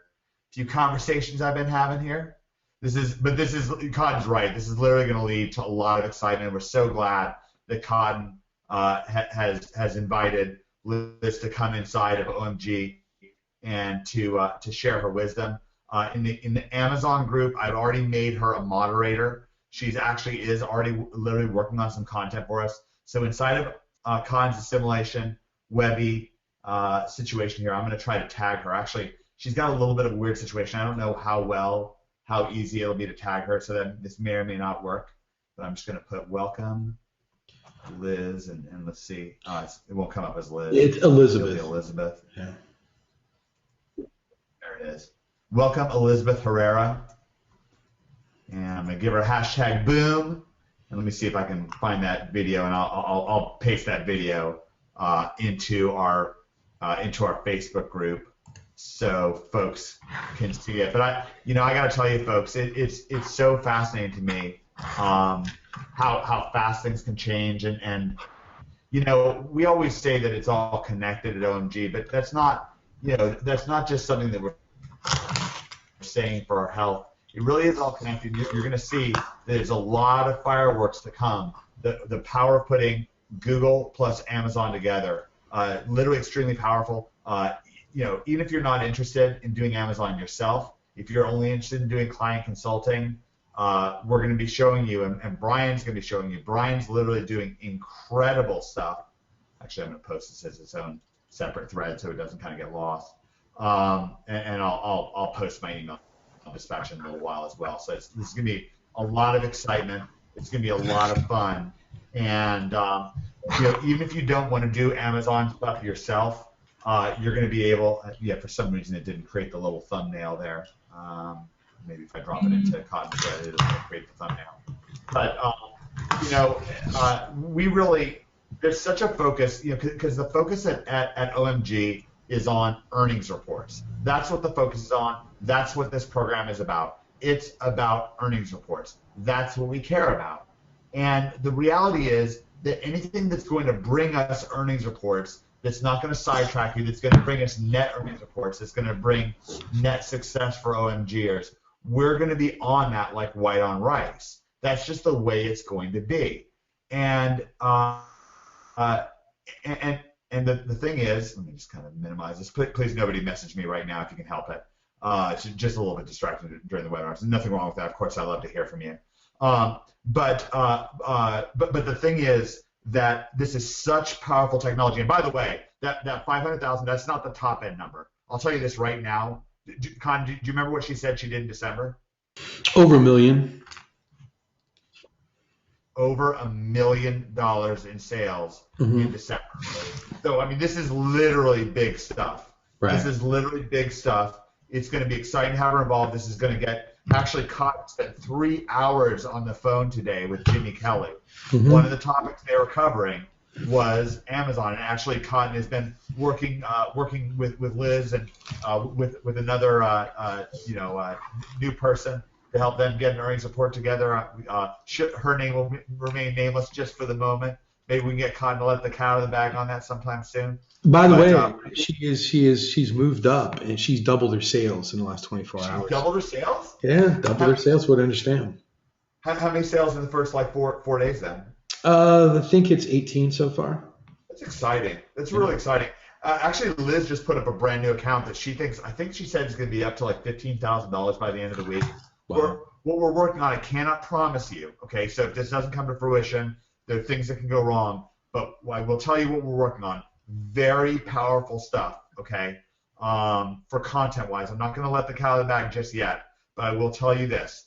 You are going to want to join the Amazon Facebook group if you are either interested in doing Amazon stuff yourself, if you're interested in doing Amazon affiliate, or if you're interested in doing day job killer client consulting for Amazon sellers or for e-commerce sellers. So basically, if you're in OMG, you almost certainly at this point will want to join the Amazon Facebook group. If you haven't joined that yet, I'll be talking about that later this week. You can private message me. You can email me at omg@omgmachines.com. I will get you into that group. You're going to have time. This is going to be literally a very exciting time. Listen, folks, OMG is a city on a hill. It is a place where friends come together in Providence. We've had such big news today. Of course, we already had Derek come on, which, by the way, Derek, I just want to thank you from the bottom of my heart. You've helped make these assimilation webinars so special, and I'm actually working with Derek on a personal project right now, something that he's probably the only person in the world who can help me with. So it's really great to have you involved. Derek, I really want to thank you. Yeah, it's no problem, Mike. Anytime. You know what, guys? I really enjoy coming on these. So. Yeah, everyone thank Derek. I'd like to know that we've thanked Vinny a lot, but Derek has been on here for 5 weeks in a row now, blowing our minds every week, giving some information. So let Derek know you appreciate him because it's his own time. He doesn't have to be here, and he's given, just what all OMGers do. He's given selflessly because he wants to see other OMGers succeed. That's what makes Derek so incredible. So incredible. So thank you, Derek. I'd feel like that I couldn't do a webinar without you now. That you're, if I'm Batman, you can be Robin or Batgirl, whichever you want to be. We can both be Batman. Okay. We got caught in the hammer grammar. Mm-hmm. I'm already busy trying to come up with a name for Elizabeth. Although I'll tell you right now, it's going to be probably Danger Girl. It's a pretty good name for her. Danger Girl is a good one for her. But Derek, with that name of yours, man, we're gonna have to come up with a good nickname for you. So we're gonna have to. Boy, I don't know. I mean, I feel like there's a great one out there for you. Awasiak the Kodiak. Awasiak the Kodiak. That is pretty, like a Kodiak bear. Like yeah. Up in Canada, where he's at. Through the woods. Yeah. There you go. I love it. So Derek, I want to thank you for coming on. Joe, I'm literally extremely excited about tomorrow. And Joe, may I ask if you would, on behalf of OMGers, twist Brian's arm, get into that twisting mode, get in that hammer lock, and see if you can get him talking about getting SEO clients on Amazon. Do you think you might be able to do that for us, kind of infiltrate and do a little bit of arm twisting? Sure, yeah, man. I'll get him to talk about it. Maybe sleep some guilt, some blackmail, whatever you have to do. I'll bring up some stuff from his past to make sure. Some stuff in his closet. You know what? We've got the man to do that. You get together with Vinny. Okay. Vinny, can you dig up some dirt on Brian? No, the other Brian Williams. Vinny's like, yeah, I got dirt on Brian Williams. I'm the one who told everybody. Wrong Brian Williams, guys. Sorry. Mike, I got one more thing to add also. 2 weeks. Before you say that, sure. Vinny, was that you? Were you the one that blew the whistle on the Brian Williams, the NBC News anchor? Was that you? That's what I heard. I heard the rumor. Yeah, no, that definitely wasn't me. All right, Cod, go ahead. The one little sneak preview of exactly why you're in Director's Cut and why you need to be. 2 weeks from today, all I'm going to say is I'm going to be as vague as possible. The father of Das had a baby, and it's called Das Reloaded. Uh-oh. And we're going to have him on 2 weeks from today. So if you guys know the power of domain authority stacking and who the father of that is, he's got a baby, and it's a whole lot stronger. And All right. and it's getting stronger there. So we're going to be talking about that in a couple weeks. I'm going to take a page out of Mike Hayden's playbook here. Click, hashtag click, boom. Hey, and hey guys, speaking of babies, I got a baby who I'm now waking up, so I gotta get moving. Thank you all so much for having me Thanks so on. much for joining us, Vinny. Thanks, Feedback Vinny. has been fantastic so far. Thank you, guys. Thanks, Vinny. I appreciate it, buddy. God bless you, Vinny. All right, OMG's a City on Hill. I'm going to jump off, and thank you so much for doing this event, Cotton. It was exciting stuff, and remember, everybody, message me to join that Amazon group. It is about to get real. Things are about to get really, really exciting inside of OMG, because it was already kind of boring, you know? Nothing was going on. It's always boring in OMG. No one's making money. There's not any big earners coming in. There's no modules coming. Nothing going on. No, not at all. Crickets out here, guys. Just us crews scratching each other's backs. Exactly. Guys, be sure to tune in tomorrow to Joe's webinar. I know that that it's going to be great. I had some time to spend with Brian, and Mike had another meeting he had to go to, and I spent a couple hours with Brian one-on-one. Brilliant mind. I think you guys are really going to get a lot of it. Joe is always the Swiss Army knife of client getting and find a way to get money done. Guys, tune in tomorrow if you haven't had a chance. I think that you're going to get some more hashtag mind blowns from that sort of stuff. So tune in to Joe tomorrow. Guys, I'd love to be able to tell you what next week is going to be, but I'm going to have to pull another rabbit out of my hat. I have no clue what next week will be. 2 weeks out, I know, but I'm sure it'll be something where we're all going to be able to do hashtag mind blown. Try to do it every week for you. So, Mike, if you want to say the closing words, we'll just end the webinar and we're done. All right, guys. OMG to City on Hill. God bless you. I'm going to actually end with the Lord's Prayer. I usually begin my webinars with the Lord's Prayer, so I'm going to end with it. Our Father who art in heaven, hallowed be thy name. Thy kingdom come, thy will be done on earth as it is in heaven. Give us this day our daily bread, and forgive us our trespasses, as we forgive those who trespass against us. Lead us not to temptation, but deliver us from evil. For thine is the kingdom, the power, and the glory, forever and ever. Amen. All right, that's it, guys. God bless you, and I will see you.